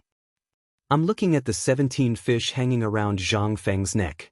After today's hunt, each of you must hand over 10 fish to me. If you can't do it, you can resign yourselves. When they heard this, their faces suddenly changed. They didn't dare to say anything. They hurriedly lifted the hem of their official robes and ran out. After they left, Li Xiaogong and Qing Yaojin laughed loudly. Old He, you lost. Remember that you still owe me 50 kilograms of white paper and 30 jars of white wine. Qing Yaojin was a little angry. How did you know that this kid would fall for this trick? Li Xiaogong smiled but didn't say anything. Looking at the backs of Zhang Feng and the other two in the distance, he walked with Qing Yaojin to Zhang Feng with his hands behind his back and said, "It's actually very simple. Zhang Feng is a very simple and pure person, and what I said is reasonable. Did I say something wrong?" "That's true." Cheng Yaojin thought for a while and couldn't help but give a thumbs up. "I admire you, I really admire you. But is it really okay to do this?" "It's okay. This time I came here to see what these people are up to. I also want to meet the people of the Wang family. I remember that I haven't killed anyone from their family for a long time." Li Xiaogong didn't hide his intention to kill at all. Since last night, the emperor had been investigating this matter. He was also very angry about it and was worried that Qing Yaojin and Niu Jinda wouldn't be able to handle it. That was why he called them over. After all, although Li Xiaogong was the Minister of Personnel now, he still had the deterrence from the past. Therefore, he was the most suitable person to come. "Lord Li Old Chen, come over quickly. I'll give you a paper-wrapped fish today." At this moment, Zhang Feng was waving at the two of them excitedly. Li Xiaogong and Qing Yaojin heard this and the gloominess on their faces disappeared. "Let's go. This kid is really carefree." Li Xiaogong shook his head speechlessly. On the other hand, Qing Yaojin smiled and said, "I think Wang clan and the people of the Imperial College are thinking the same thing about Zhang Feng." Li Xiaogong was stunned. "The Mitsubishi bayonet will be in old Nyo's hands tonight. What do you think this kid is up to?"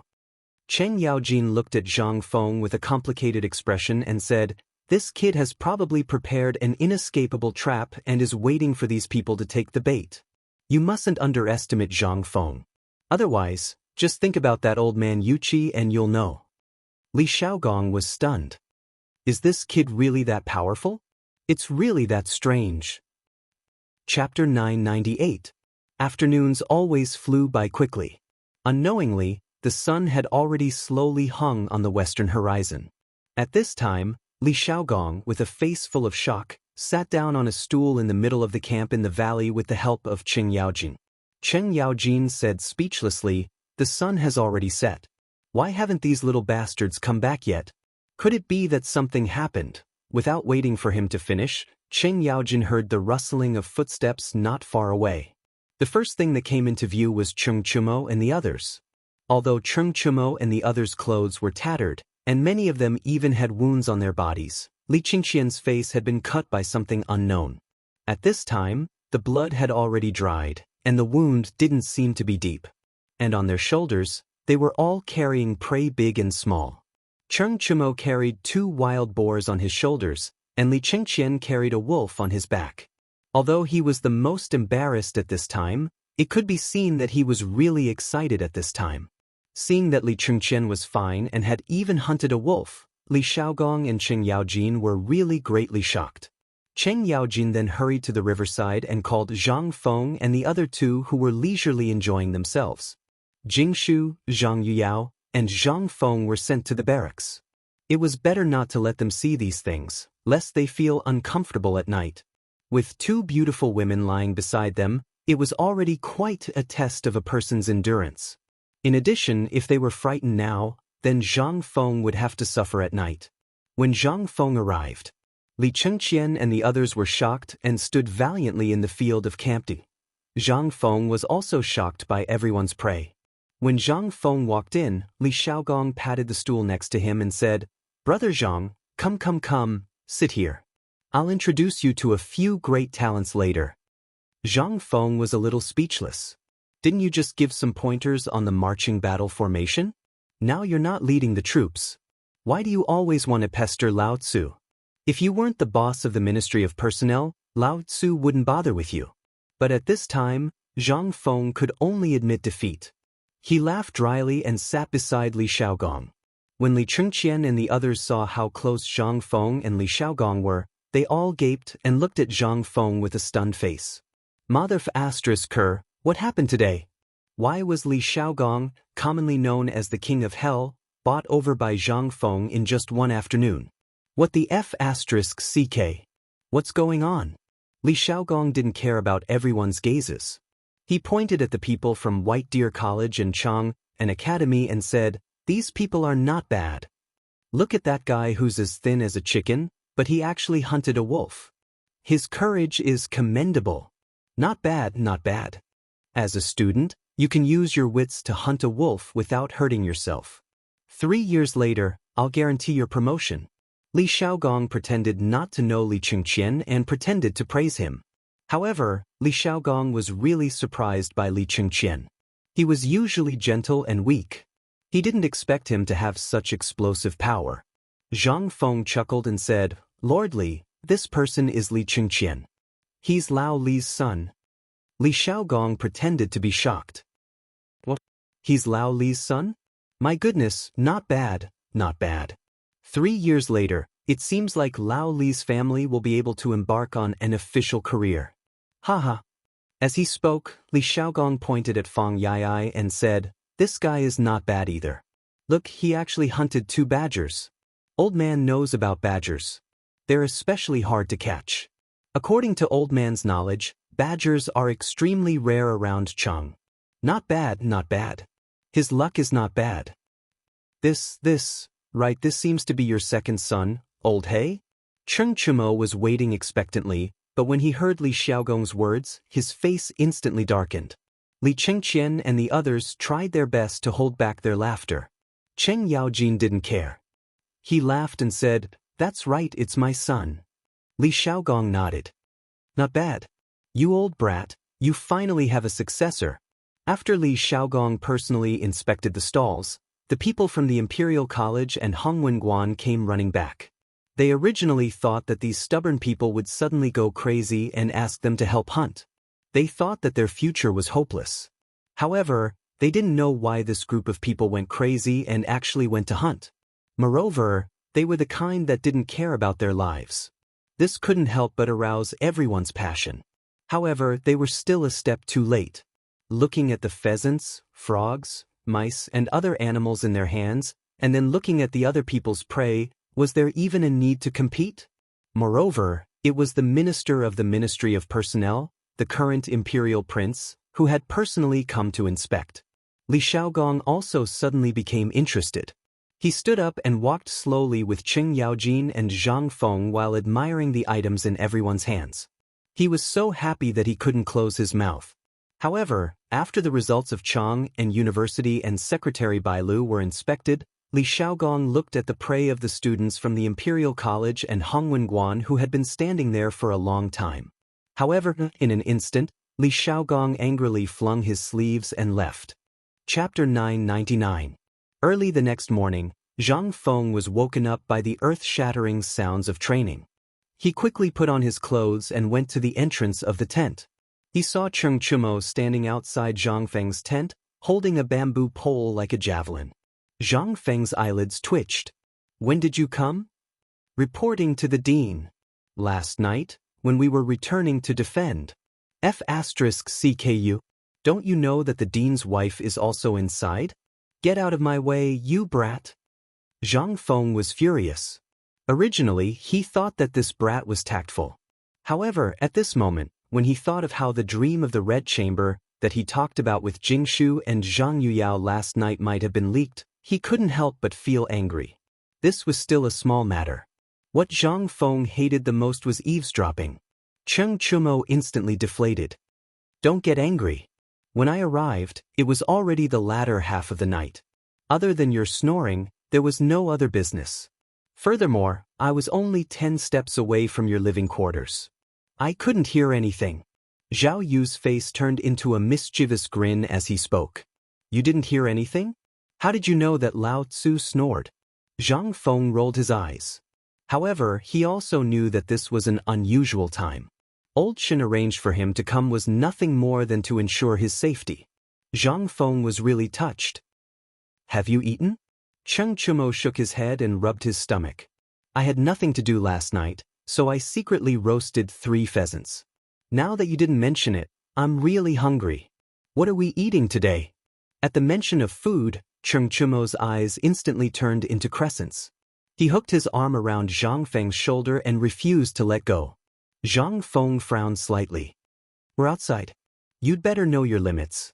When Xianxia heard this, he immediately gave a military salute that Zhang Feng had instructed them to do before. Sir. Zhang Feng shook his head speechlessly. He placed the right hand that was raised above his head between his eyebrows and said, "Let's go." The loud roar gave Zhang Feng a big fright. "Lower your voice." Zhang Feng stomped his feet. "Don't scream like a ghost every day. It hurts my eardrums." "Yes." This time, Xianxia's voice was much softer. "This idiot." In the end, Chen Tiniu still hasn't seen much of the world. Zhang Feng sighed in his heart. Chen Tiniu had met the right person to meet him. This brother's perspective was too big. Previously, this guy was a little stubborn with a mouth full of nonsense, but now? Zhang Feng was planning to bring him step by step to the upper class. For example, a big shot like Li Xiaogong. In the distance, Li Xiaogong, Qing Yaojin and everyone else who was still half asleep were staring at the students of White Deer College and Chang and University who were doing their morning exercises. There was a lot of discussion. There were even people who were pointing at them and commenting. Li Chengqian naturally became the leader of these people. He stuck his butt out, shouted loud slogans, and put in his best performance. At this time, his forehead was already dripping with sweat. Zhang Feng's arrival made Li Xiaogong very happy. He laughed and said, "President Zhang, you're really a talent who can surprise me all the time." Zhang Feng didn't dare to say that. He waved his hand and said, "You're too kind. This is what a student should do. These things are insignificant." Flattery wasn't something that could be worn all the time. For example, at this time, the 3 old guys from the Ministry of Works and Rights, as well as the 2 old guys from the Imperial College and Hongwenguan, looked at Zhang Feng's eyes as if they wanted to poke Zhang Feng out. Zhang Feng pretended not to see the 5 people's gazes. He smiled and said, "I'm sorry to disturb Lord Li.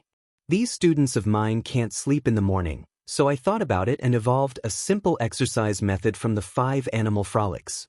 On the one hand, when they wake up in the morning, they can relax their muscles and improve their memory. After the strenuous exercise, they can eat. It's good for the healthy development of the body." Li Xiaogong stroked his beard and said with a smile, "Is this some medicine from your academy?" Yes. This is it. I didn't expect Lord Li to know this. It's really an honor." Li Xiaogong glared at Zhang Feng. "Don't flatter me. You'd better explain it to the old man later. Otherwise, getting a flogging is a light punishment. Disqualifying you from this hunt is also a light punishment." Zhang Feng was like a monk. He was a little confused. What the hell was going on? Wasn't everything fine just now? What was wrong with him this time? However, at this time, Li Xiaogong didn't pay attention to Zhang Feng. Instead, he shook his head and stared at Li Chengqian and the others doing 5 rounds of morning exercises. Then, he said with some dissatisfaction, "Lord Qian, Lord He." Hearing this, the 2 old men from the Ministry of Personnel Affairs and the Ministry of Works hurried forward and bowed beside Li Xiaogong. Li Xiaogong pointed at the field and asked with a smile, "Is there still a need to compete?" The 2 couldn't help but feel awkward. "Sir, this is the rule set by His Majesty. Although the overall performance of the students from White Deer College and Chang and University is very good, we still think that we should do things according to the rules." Li Xiaogong looked at the 2 meaningfully, then nodded and said, "Since that's the case, this official announces that the debate that was supposed to last 3 days will be changed to 1 day. Today's debate is both the beginning and the end. Everyone will proceed with the debate under this official's witness. What do the 3 of you think? Do I, Li Xiaogong, have the right to do so?"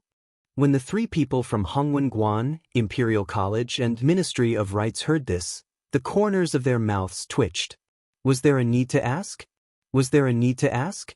If you stomp your foot, we'll tremble. You're asking us now? Wasn't this a joke?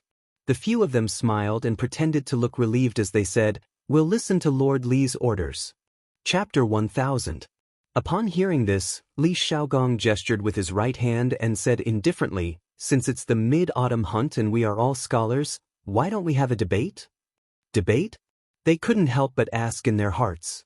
The dean of the Imperial College, Lu Hongwen, and the dean of the Hongwenguan, Ouyang Kai, were a little confused at this moment. Needless to say, the three elders didn't dare to say anything.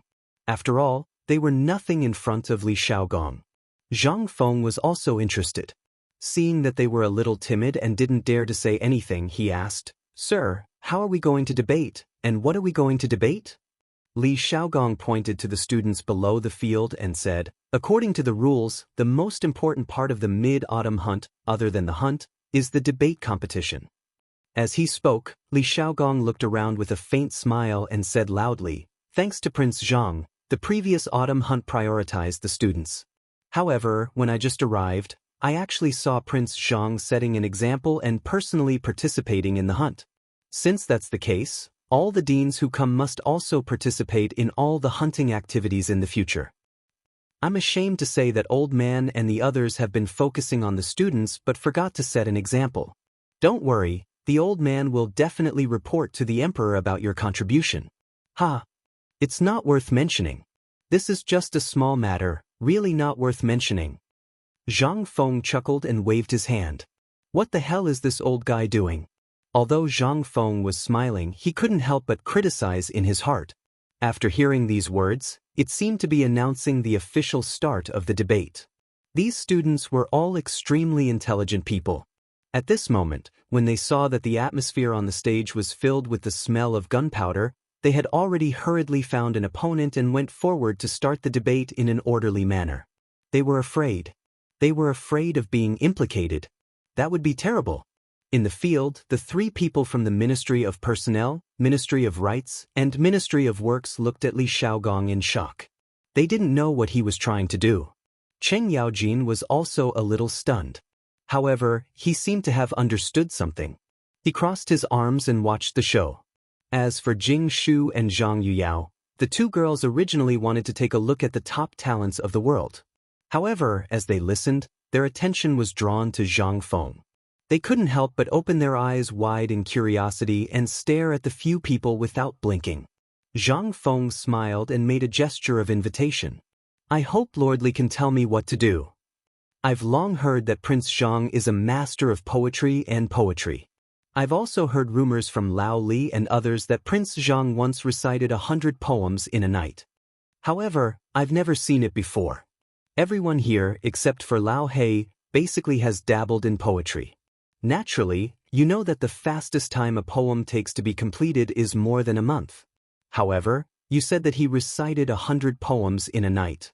That's why the old man wants to see Prince Zhang's talent in poetry." Hearing this, Lu Hongwen and the others couldn't help but gather with the people from the Ministry of Works and the Ministry of Rights. They whispered softly for a while.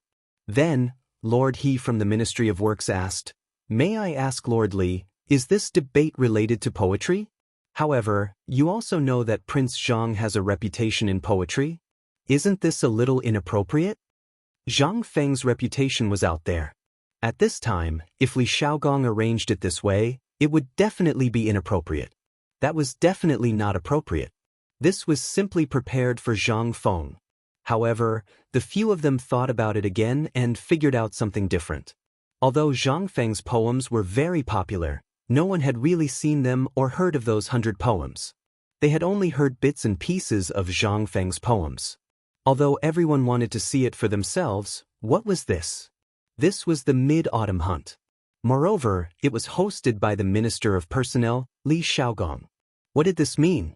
The people were not fools. They definitely knew that this was obviously biased towards Zhang Feng. Therefore, at this time, they wanted to prevaricate. For example, at this time, Sun Hongwen hurriedly came forward and said, replying to Lord Li, "This debate will be about Confucius and Mencius, the 4 books and 5 classics, as well as other miscellaneous studies. This is a test of the foundation of an academy. Since Lord Li said that we should have a debate with a dean, why should we waste time on poetry? Poetry is something that everyone has.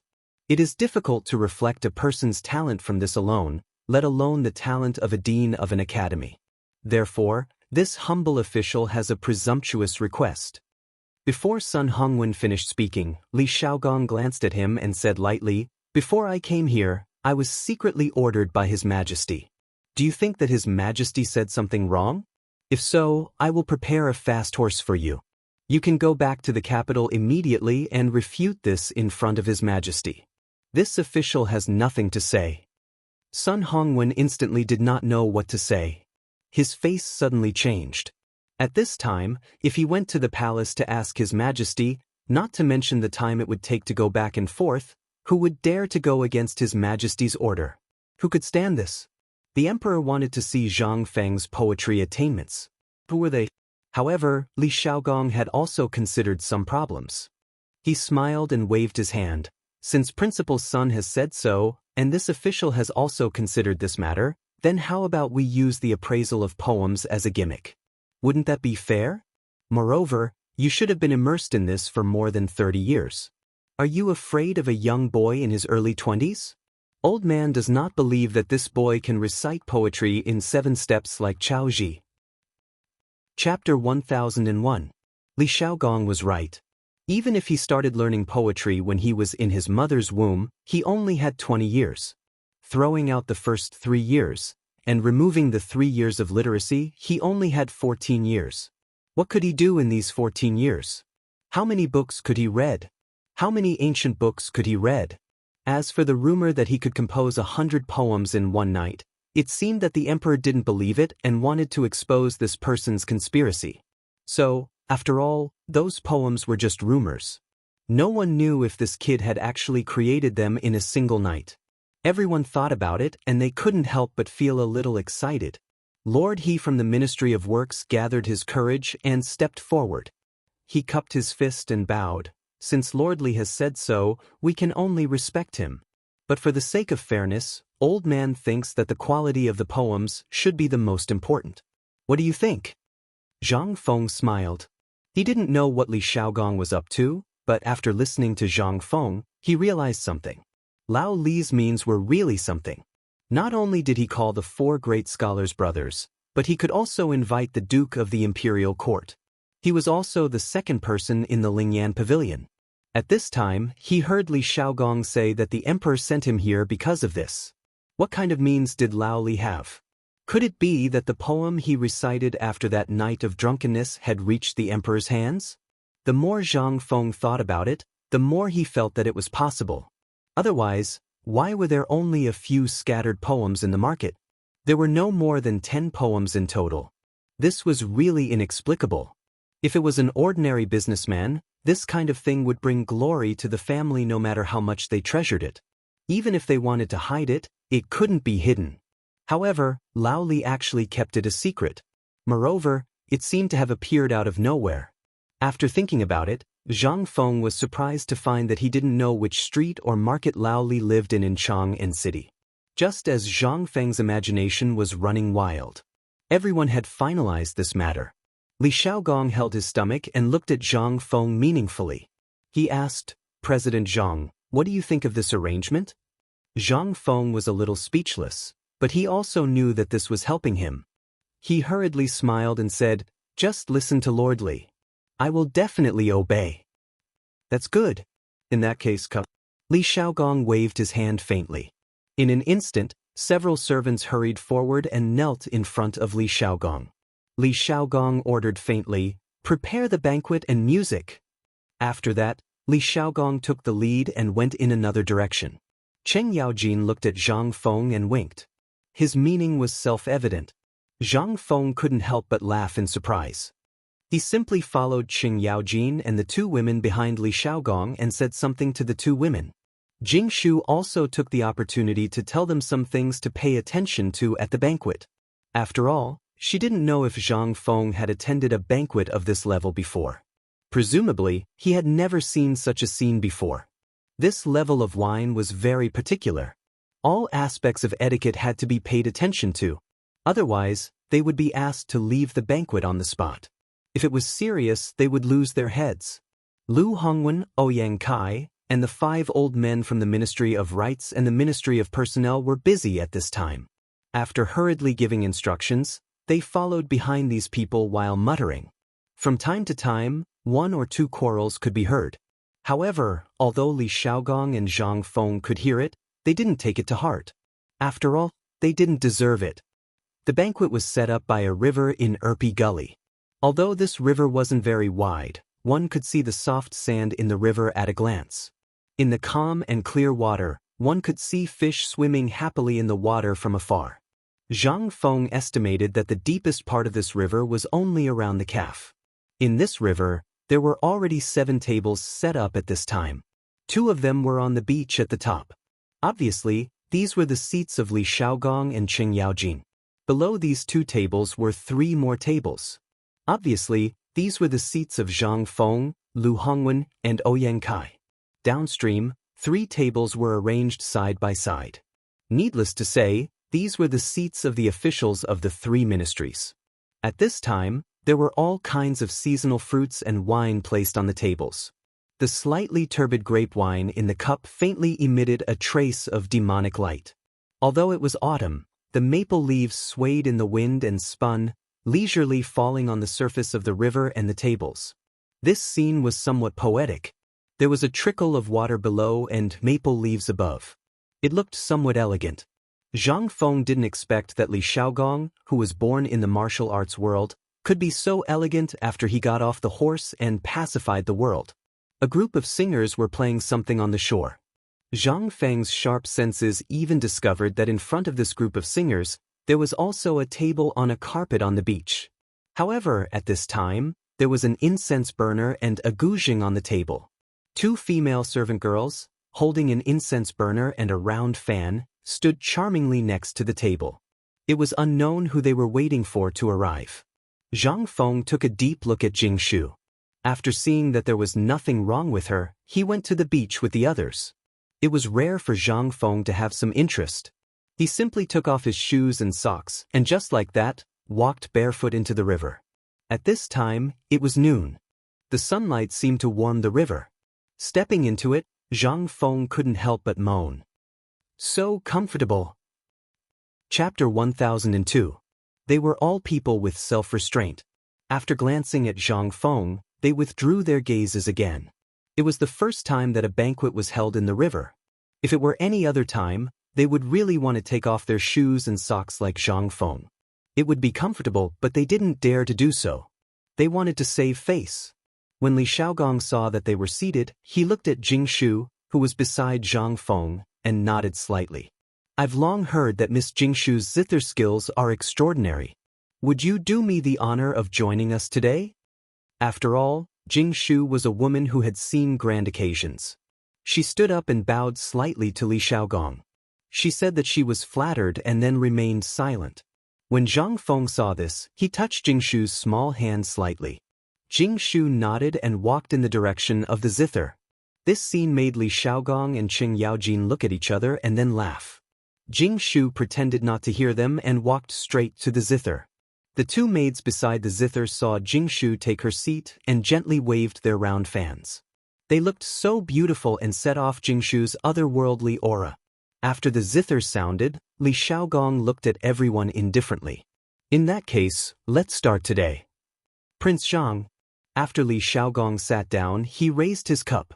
Zhang Feng thought that Li Shaogong wanted to drink with him.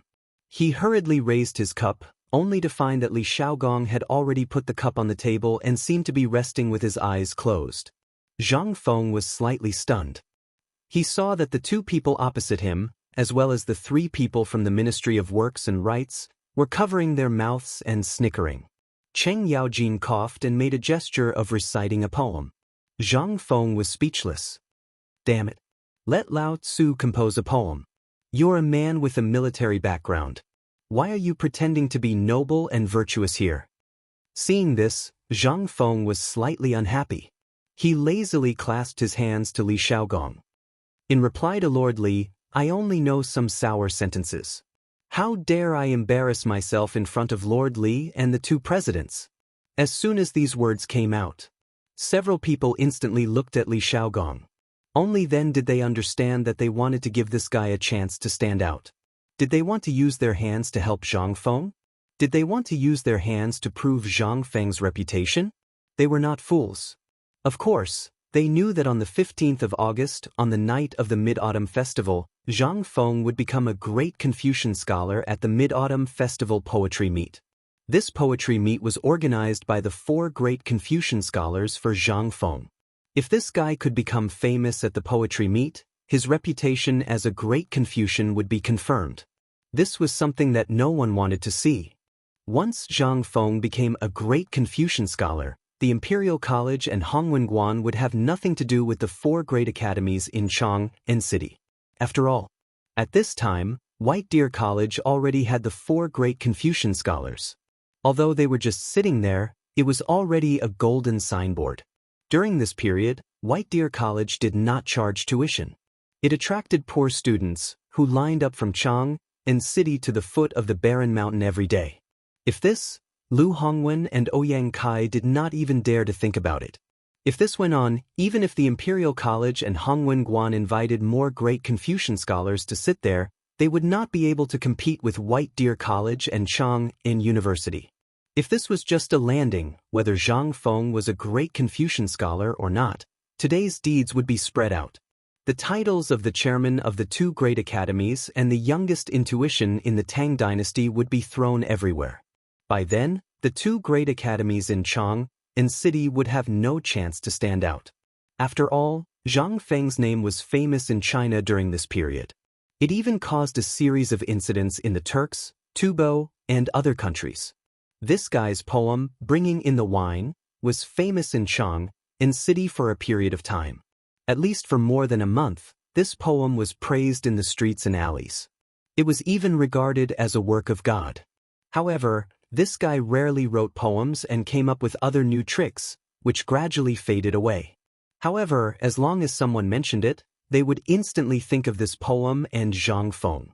At this time, how could the 3 people from the Ministry of Works and Rights not see that Li Xiaogong was biased towards Zhang Feng? Although they wanted to stop it, after all, if Zhang Feng's reputation was affected, their families would be at a disadvantage.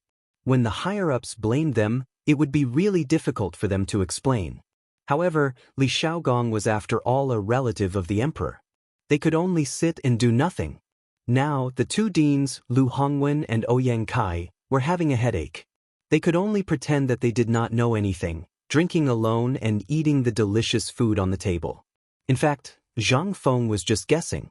After all, the experience of his previous life was not enough for him to deal with everything. Moreover, he could not remember clearly what happened in the past. The history in his memory was just something that was passed down orally. It could even be tampered with. He really did not know what really happened in the Tang dynasty. At this time, Zhang Feng also faintly felt that some of the current emperors had ulterior motives. Li Shimin was born in the military. Although he could summon the wind and summon the rain in the imperial court, there were still many people who opposed him. They said that he was just an emperor on horseback and so on. In particular, the Confucian scholars and the nobles in Shandong were the most arrogant. However, although Li Shimin wanted to touch the nobles in Shandong, he did not have the confidence to do so. It was only because the nobles in Shandong were known as the descendants of Confucius and were the gathering place of the world's civilization. In addition, the 5 surnames and 7 Wangs, as well as Guanlong and other aristocratic families had already taken away the imperial power before the Tang dynasty. Although he wanted to, he was powerless to deal with it. The appearance of Zhang Feng and the White Deer College seemed to give the emperor, who had never met him, a glimmer of hope. He wanted to let Zhang Feng replace the Imperial College and Hongwen, the 2 aristocratic families, to enter the imperial court. Zhang Feng could not help but feel that this was the emperor's purpose in sending Li Xiaogong here. Zhang Feng was far away, but he could still see clearly that Li Xiaogong's eyes had slowly narrowed. There was a trace of appreciation in his deep eyes. Of course, he was appreciating that Zhang Feng could understand his meaning. Zhang Feng naturally understood Li Xiaogong's meaning, but he also meant to warn him that if he did something good, there would be unexpected results even when he entered the imperial court, let alone here. Seeing that Zhang Feng seemed to have understood his meaning, Li Xiaogong smiled and said, "Why don't you recite a poem and let the 2 libationers judge it? If it doesn't work, they can punish it with wine. What do you think?" What else could he do? Zhang Feng slowly sat back on the chair. He smiled and nodded, "Okay." Chapter 1003. Today, Zhang Feng's mental state was very poor. The two women did not know where they heard that after drinking he would talk a lot and would answer any question you asked. Last night, the two women pestered Zhang Feng to talk about the Red Chamber, but Zhang Feng was really unwilling to talk about it. After all, that thing consumed too much energy, and now he had something important to do. The two women were also clever and directly got Zhang Feng drunk. It was unknown which big mouth told the two women this trick. After getting drunk, Zhang Feng's poetic way of passing the time, in one breath, he talked from Su-Shi to dawn. If it were not for the severe headache and swelling in his head, coupled with the fact that he really could not hold in his urine, Zhang Feng might still be lying on the bed at this time. Until now, Zhang Feng's head was still somewhat groggy. At this time, the warm water from the soles of his feet washed the soft sand, flowing between the soles of his feet. A burst of comfortable and numb feeling made Zhang Feng somewhat drowsy. In order to not be sleepy here, Zhang Yuyao reluctantly picked up the wine that Zhang Yuyao poured for him and drank it to the brim. He smacked his lips and frowned. Lu Hongwen, Ouyang Kai, and the others all knew some of Zhang Feng's methods. At this time, they were all looking at Zhang Feng, frowning, and silently calculating for him about the time it took to brew a cup of tea. The originally abnormally sleepy Zhang Feng simply laid his whole body in the river, allowing the river water to flow between his cheeks and hair. He even faintly felt a few small fish slap his cheeks a few times. After a little sober, Zhang Feng sat up and stretched out his hand. Zhang Yuyao was very sensitive to this kind of thing. Changing to a large bowl, he filled it to the brim with wine for Zhang Feng. Zhang Feng frowned slightly, but still raised his head and drank the entire bowl.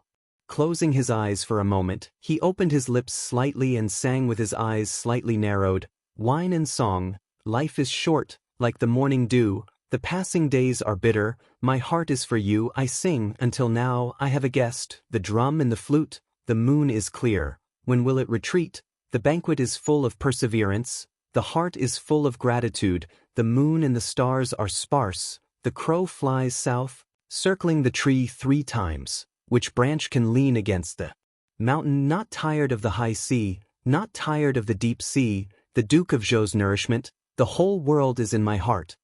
Just like how Zhang Feng pretended to be pretentious with the poem, the moment the poem came out, even the musician who was playing the music stopped playing. As for Jingshu, she was playing the guzheng passionately along with the poem.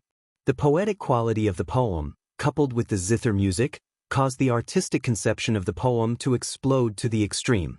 Li Xiaogong couldn't help but be slightly stunned.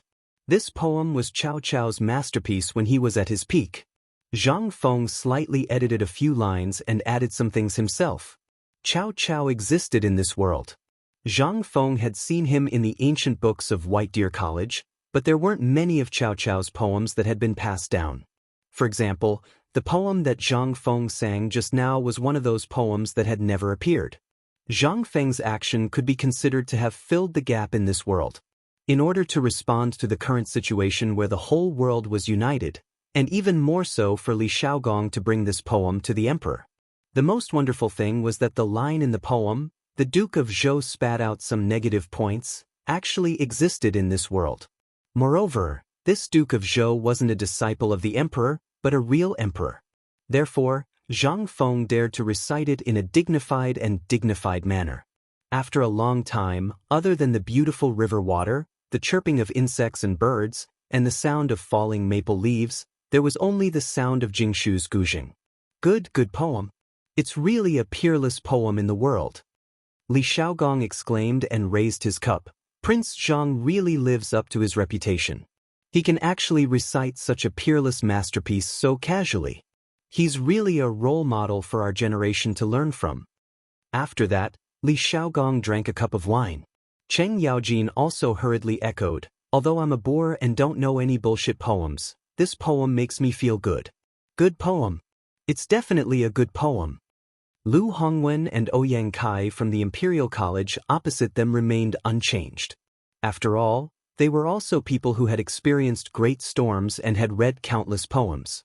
Basically, every day, they would encounter poems passed to them by students or addresses. The reason why they could stand out from many people and sit in the important positions of the Imperial College and the Chancellor of Hongwenguan which were selected by the country for talents, was partly because they were born in the gentry family, and more importantly, because of their talent and learning. Lu Hongwen sighed softly and said, "Good poem. It's really a good poem that doesn't appear in the world." While speaking, he picked up a few pieces of vegetables from the plate with chopsticks and put them into his mouth while drinking wine. He said, "However, although the artistic conception of this poem is a little intermittent, the original meaning of the poem is only one. Although there are some interruptions, it doesn't hurt the general idea. The poem is the meaning. Quality is the most important. I didn't expect that Prince Zhang could recite such a good poem in such a short time at such a young age. It's really a blessing for the Tang dynasty." Zhang Feng didn't understand the meaning of this person. He blinked and calmly said, "Thank you for letting me win." However, as expected, this old guy didn't have any good intentions. After this old guy drank a cup of wine, he got up drunkenly and clasped his hands to Li Xiaogong. Although Prince Zhang's poem is very good, and many famous people in the literary world can't even compose such a beautiful poem, this old man feels that if this matter is debated, this old man is a little unconvinced. If Prince Zhang can compose a poem based on our current situation, then we can be considered to be convinced. Ouyang Kai, Lord He, and Lord Qian heard this and nodded repeatedly to express their agreement. Li Xiaogong heard this and smiled slightly but didn't say anything. Instead, he looked at Zhang Feng and asked with a smile, "Prince Zhang, what do you think?" Chapter 1004. Zhang Feng didn't say anything. He only cupped his fist and made an inviting gesture. Although the crowd didn't understand what Zhang Feng's gesture meant, the general meaning was clear. "Since this lord wants to use the current scenery to make a poem, can you give me a hint? Otherwise, this old man will accuse me of cheating again." "You impudent! How can you measure the heart of a gentleman with the yardstick of a villain? We are just speaking the truth and have no intention of targeting you. Could it be that Prince Zhang is angry out of humiliation?" Zhang Feng looked at the two of them with a fake smile and didn't say anything. Instead, he turned to look at Lord He and Lord Qian from the Ministry of Works and Rights and said, "If that's the case, why don't we ask Lord Qian, Lord He, and this lord to give me a hint based on the current situation? If I can make a poem of the same quality as the one you just made, what will you say? If I can't, what will you say?" This was simply the heavens helping me. When the three of them heard this, their eyes flashed with joy. "Since you want to die, then the old man and the other two will fulfill your wish." Lord He smiled and said, "What does Lord Li think?" The three of them were smart. They knew that Zhang Feng was digging a hole for them, so they threw the hole to Li Xiaogong. Li Xiaogong also didn't know what Zhang Feng was up to. He nodded calmly and said, "Just do as I say." Lord He and Lord Qian looked at each other and smiled. Lord He then looked around and said, "It's autumn now. There are maple leaves, flowing water, and the sound of zither. Why don't Prince Zhang recite a poem based on this beautiful scenery? If Prince Zhang can make a poem similar to the one just now, we are willing to respectfully address Prince Zhang as Sir. What do you think? If Prince Zhang can't do it, he just needs to drink a cup of wine. What do you think?" Zhang Feng nodded faintly. His eyes swept across the faces of these people one by one. He could not help but sneer in his heart. If it was an ordinary person, they would have some stage fright at this time, but was Zhang Feng an ordinary person? As a young man of the 21st century, he was also a top liberal arts student. Poems and songs could be recited at the drop of a hat. Zhang Feng thought for a while and finally decided to use the poem by the poet sage Du Fu, Qiu Xing 8 Poems 1. On the one hand, Shaolin's wild elder Du Fu's reputation was there for all to see. Moreover, this poem was more appropriate for the current situation. Zhang Feng brewed his wine for a while. With one hand holding the wine pot, he faced upwards and let the breeze caress his cheeks. After a while, Zhang Feng slowly recited, "Dew withers and injures the maple forest. Clouds and rosy clouds disappear. The waves in the river surge to the sky. Plugged in the wind and clouds, the earth is e'en. From chrysanthemums, tears are shed. A lonely boat connects to the heart of the hometown. Cold clothes are everywhere. Chang and city is anxious at dusk." The poet sage Du Fu was the poet that Zhang Feng admired the most. Who said that? Li Bai seemed to be more famous. However, regarding the understanding of events, everyone had their own preferences. Zhang Feng was biased towards the poet sage Du Fu. It was not because of anything else, but because he liked it. At this time, after Zhang Feng's poem, the entire scene fell into a short silence. It was indeed silent. This was the effect that Zhang Feng wanted. The previous poem was pieced together by himself. Then what about this poem? If you dare to tell Lao Tzu that this poem was pieced together by others, Lao Tzu would really fight you with a knife. No, I'll fight you with a Mitsubishi Army knife. If you really can't do it, find me a F*** poem that is the same as this one. Moreover, this poem was suitable for Zhang Feng at this time. Zhang Feng did not like this kind of scheming. Ever since they came to Erpi Ridge, Zhang Feng had his own difficulties even though he brought the two girls to tour the mountains and rivers every day. Being a stranger in a foreign land was the most appropriate way to describe Zhang Feng at this time. The annual Mid-Autumn Festival was coming soon. However, this year, Zhang Feng had to spend his time in the Tang dynasty of this parallel world. Although he was doing well at this time, he was after all a 20-year-old soul. Just like the meaning of the last sentence in the poem, it was time to add winter clothes. In Chang and City, the topic of winter clothes could be seen everywhere. Gradually, the topic of winter clothes was on everyone's lips. What about Zhang Feng? His favorite clothes, mobile phone, computer, and so on had all disappeared. Instead, he was tossing and turning in this world. Even though he was wearing gorgeous clothes, he still felt a little cold, unable to make him feel a little warm. Even though he had two beautiful women by his side, including Yu, who was comparable to the top beauty of the later generations, he still couldn't let go of the future. Yes, at this moment, Zhang Feng was homesick, very, very homesick. At this moment, the ones who were the most shocked were the few people present. This poem was really too wonderful. Everyone had a different understanding of it. Therefore, at this time, everyone was silent. Even Jingshu stopped playing the guzheng at this time. She lowered her head with tears in her eyes, and her shoulders were trembling slightly. Zhang Feng put his hands behind his back. His cheeks were red.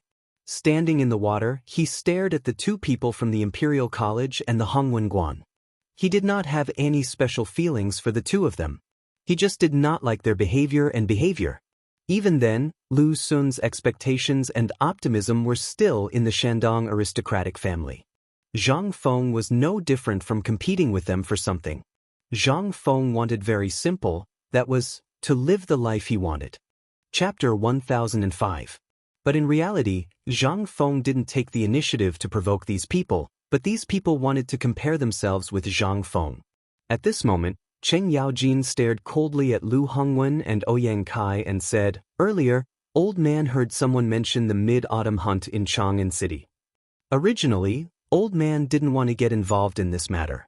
After all, I believe that Zhang Feng can deal with this matter. However, old man really can't stand the way some people are doing things. This mid-autumn hunt is supposed to be passed on to the deans of the various academies 1 month before the start of the mid-autumn hunt.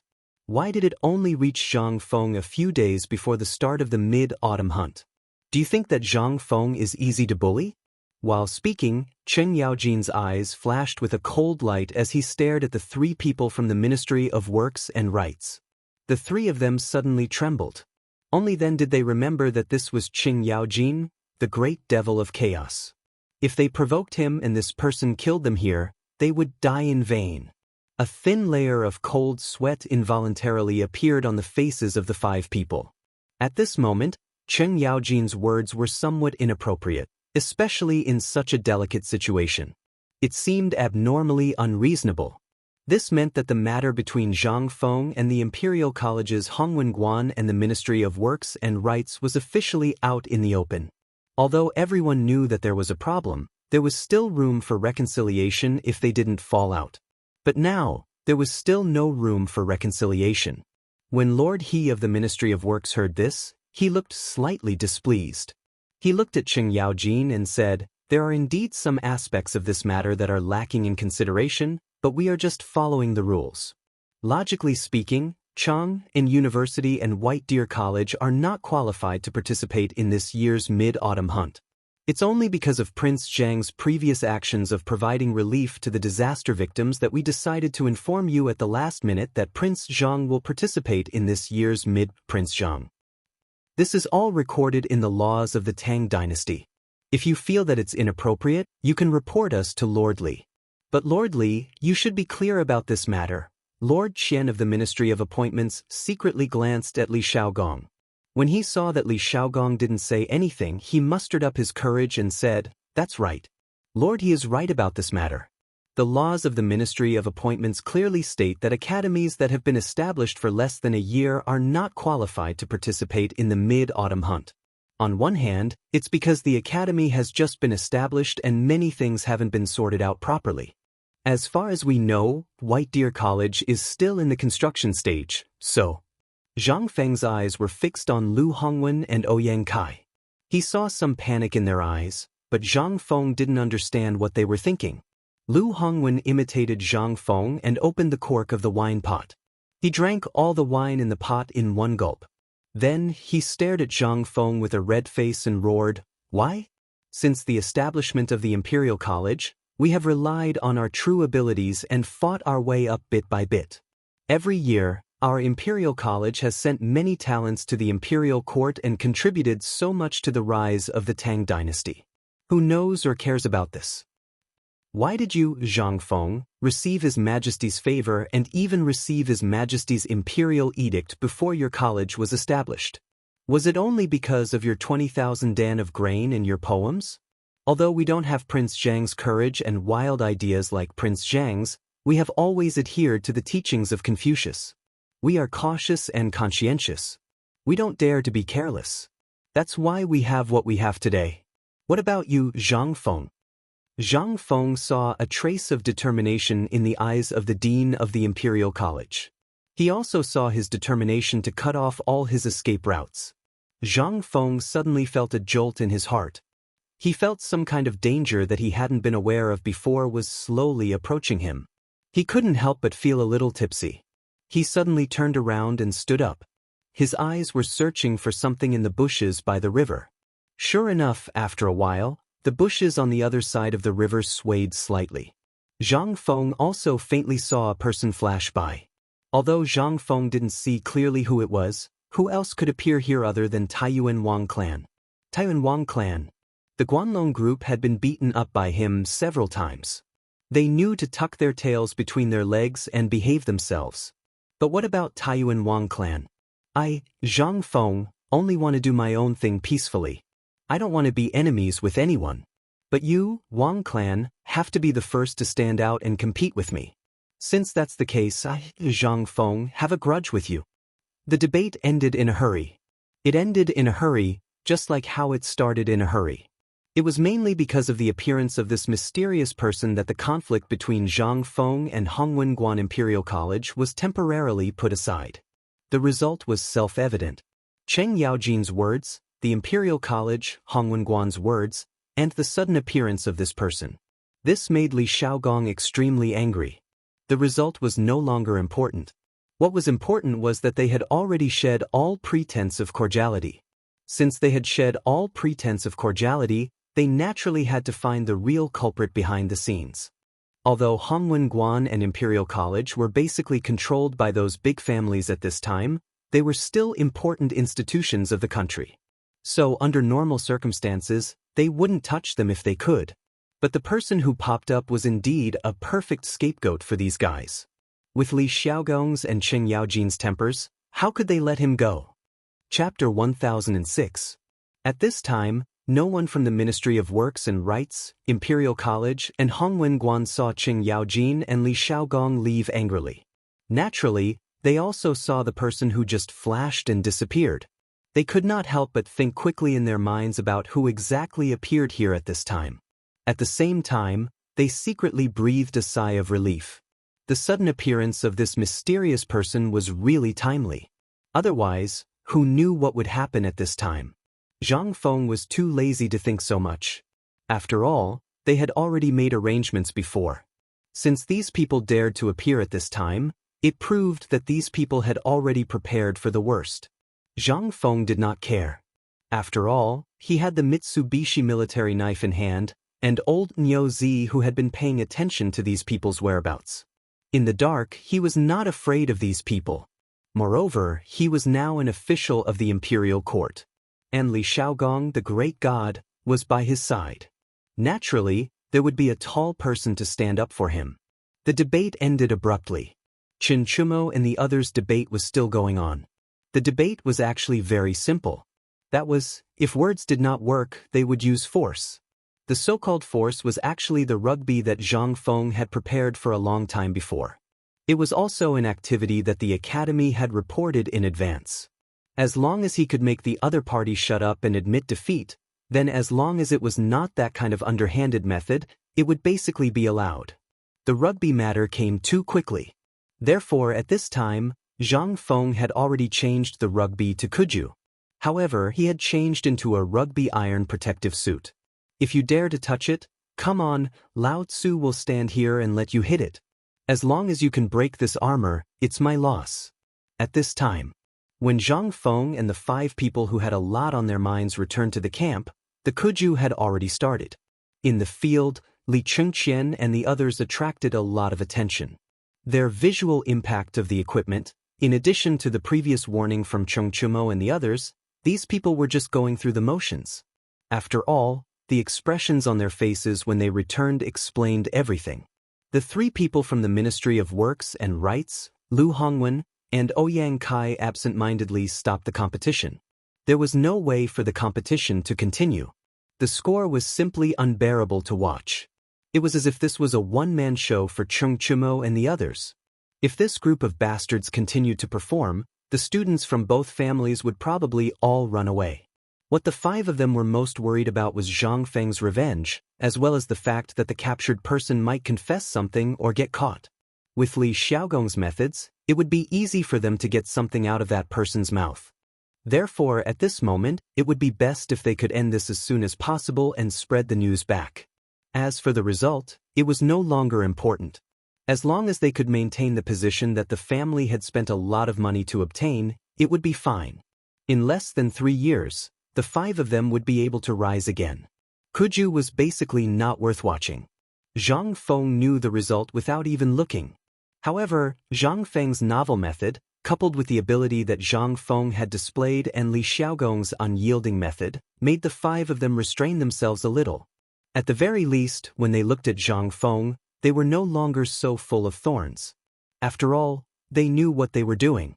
If they really angered Li Xiaogong, even if he killed them in court, their families wouldn't say a word for them. After all, they were only outer sect disciples. Kuju was not troublesome.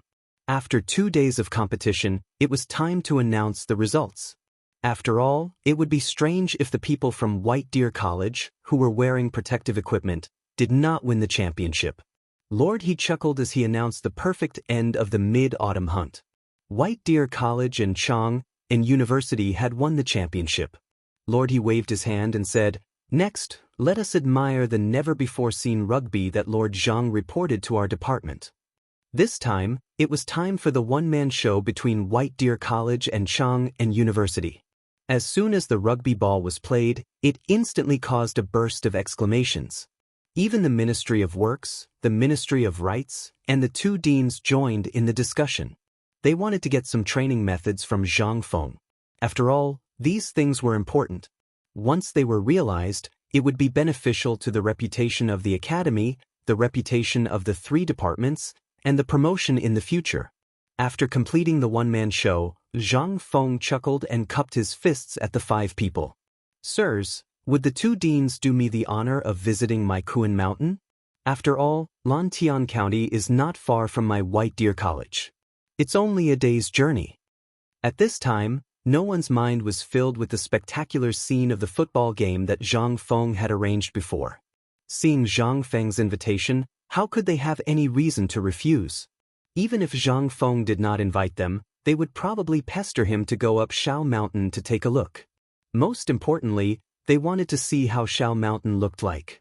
The name of the White Deer Institute had been spreading like wildfire in Chang, in city for a month or so. Every commoner would often talk about the White Deer Institute. They were also very curious about the White Deer Institute. Previously, there had been some estrangement between the two of them, but now, Zhang Feng didn't seem to mind. Now that he had sent out another invitation, if they continued to go down, it might not be the scapegoat's turn to be unlucky, but they would be the first to suffer. Seeing that the matter was settled, Zhang Feng waved his hand and said, "Quickly return to the college and report this matter. I will accompany the 2 deans and the 3 sirs. I will be there soon." Hearing this, Cheng Chumo did not dare to delay. He snatched a horse from Li Xiaogong's subordinate and ran away. He looked at Zhang Feng and his mouth twitched. "Damn it. You should have waited for us to leave before doing such a stupid thing." How could Lao Tzu show his face now? Chapter 1007. The next morning, the sky was still dark. But at this moment, the White Deer Academy was excessively quiet. The construction site that was originally under construction had stopped at an unknown time. Other than the cement kiln, lime kiln, brick kiln, and tile kiln, which were still burning firewood and emitting thick smoke, there were only a few birds chirping in the air. They seemed to be imitating the White Deer College students who lined up in the air and played happily. Yushernan and the others stood at the entrance of White Deer College. No one knew how long they had been standing there. Behind them, more than 2,000 students of White Deer College stood upright. After a few days of preparation, White Deer College had basically swept through all the clothing stores and textile workshops in Chang. However, they could only roughly make these students wear clothes that looked similar. They were called school uniforms. White Deer College's school uniform was mainly sky blue. The upper body was white like the clouds in the sky.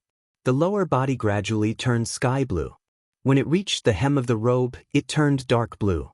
On the left chest area of the uniform, there was a fist-sized word, White Deer, embroidered with red thread. They were afraid that others would not see it. Behind everyone's backs, there was an ink landscape bamboo painting that gradually turned blue with a background of gradually changing colors. Some of these drawings were embroidered with needle and thread. However, due to time constraints, most of them were hastily drawn with brush and ink. Some of the students even had the words, White Deer, written on their chests with a brush. There were not many rusted clothes, only about 100 of them. Most of them were given to the top students by Yushernan and the others. The white and blue colors were not the same. At a glance, they were basically the same. However, if one looked closely, one could still see some differences. However, Yushernan and the others placed the 100 or so people in formal uniforms at the front. Using visual errors, most people would not be able to see the difference between the beige and gray uniforms and the pure white uniforms in the front row. Even though the uniforms were made in a hurry, the students were still abnormally excited. After all, what did the uniform and the words, White Deer, mean? It was a symbol of status. It symbolized that they were officially accepted by the college and became a part of the college. This was something that other colleges could not compare to. If they went out wearing this uniform, they would not need to spend any money to eat and stay in Chang and city. They knew that White Deer College had properties in Chang and city as well as various benefits. At this moment, at the mountain gate, Ouyang Sun frowned slightly as he looked down the mountain. Then he looked at the students behind him and asked, "Oh sure, why don't we let the students run first? Or do exercises early? It's early. If Feng and the others could come back, the news." Ouyang Sun was a very rule-abiding person. This time, it was the time for morning exercises. Yushernan looked at the excited students behind him and frowned slightly. He waved at Cheng Chumo and said, "Did you ask when they will arrive?" Chen Chumo was a little uncertain. After hesitating for a moment, he said, "Probably soon. Why don't I send someone down?" "Forget it, I'll go down and take a look myself." But Yushernan nodded. Chen Chumo heard this. He hurriedly rode down the mountain. After Chumo left, Yushernan waved his hand and said, "Qian Wanli." Qian Wanli, who was standing in front of the crowd, stood straight. Hearing this, he took 3 big steps forward and shouted, "Here." Yushernan nodded with satisfaction and waved at him. "The morning exercises can begin." Qian Wanli saluted and then turned 360 degrees. He shouted at the students, "Look forward. Be at ease. Pension." The 8th set of radio gymnastics starts now. In the market at the foot of the mountain. The market was very lively at this time. It was not because the morning market had started. The people here were not so diligent. After all, there was no business at this time. It took at least 2 hours to come to Shao Mountain from Chang and City. Who would come here to buy things so early? The crowd only heard that Zhang Feng was going to bring the officials of the Ministry of Works and Rights to visit the academy, as well as the famous Imperial College and Hongwen Guan academies in Chang and City. They were all going to visit White Deer College. Everyone was happy. After all, this was Zhang Feng's academy. It was a place that could compete with the Imperial College. Most of the people here had made a fortune by relying on Zhang Feng. At this time, they also thought that they were part of the academy. To them, this was something worth bragging about for the rest of their lives. If it weren't for the White Deer Institute's benevolence, most of the people here would have already starved to death. When they needed people on the mountain, they would come here to work and survive. After they were done, Zhang Feng actually gave them a batch of money according to their wishes. He even gave them a piece of land at the foot of the mountain for them to make a living. Moreover, there were no taxes here. One only needed to donate some money to the academy every year. Principal Zhang even said that it depended on the individual's situation. 1 copper coin was fine, and he wouldn't mind even if it was 10,000 strings of coins. How could there be such a good person in the world? Boom, boom, boom. While everyone was looking forward to it, a series of rumbling sounds came from afar. Hearing the sounds, the old village chief, who was dressed like the students of White Deer College, walked to the water path that the crowd made way for. Yes, quick look. Is Fengzi and the others back? They're back. The dean is back. There are so many people with him. Hearing this, the old village chief was very excited. He hurriedly called out with his crutch, "What are you waiting for? Quick, light the firecrackers. Quick, quick, quick."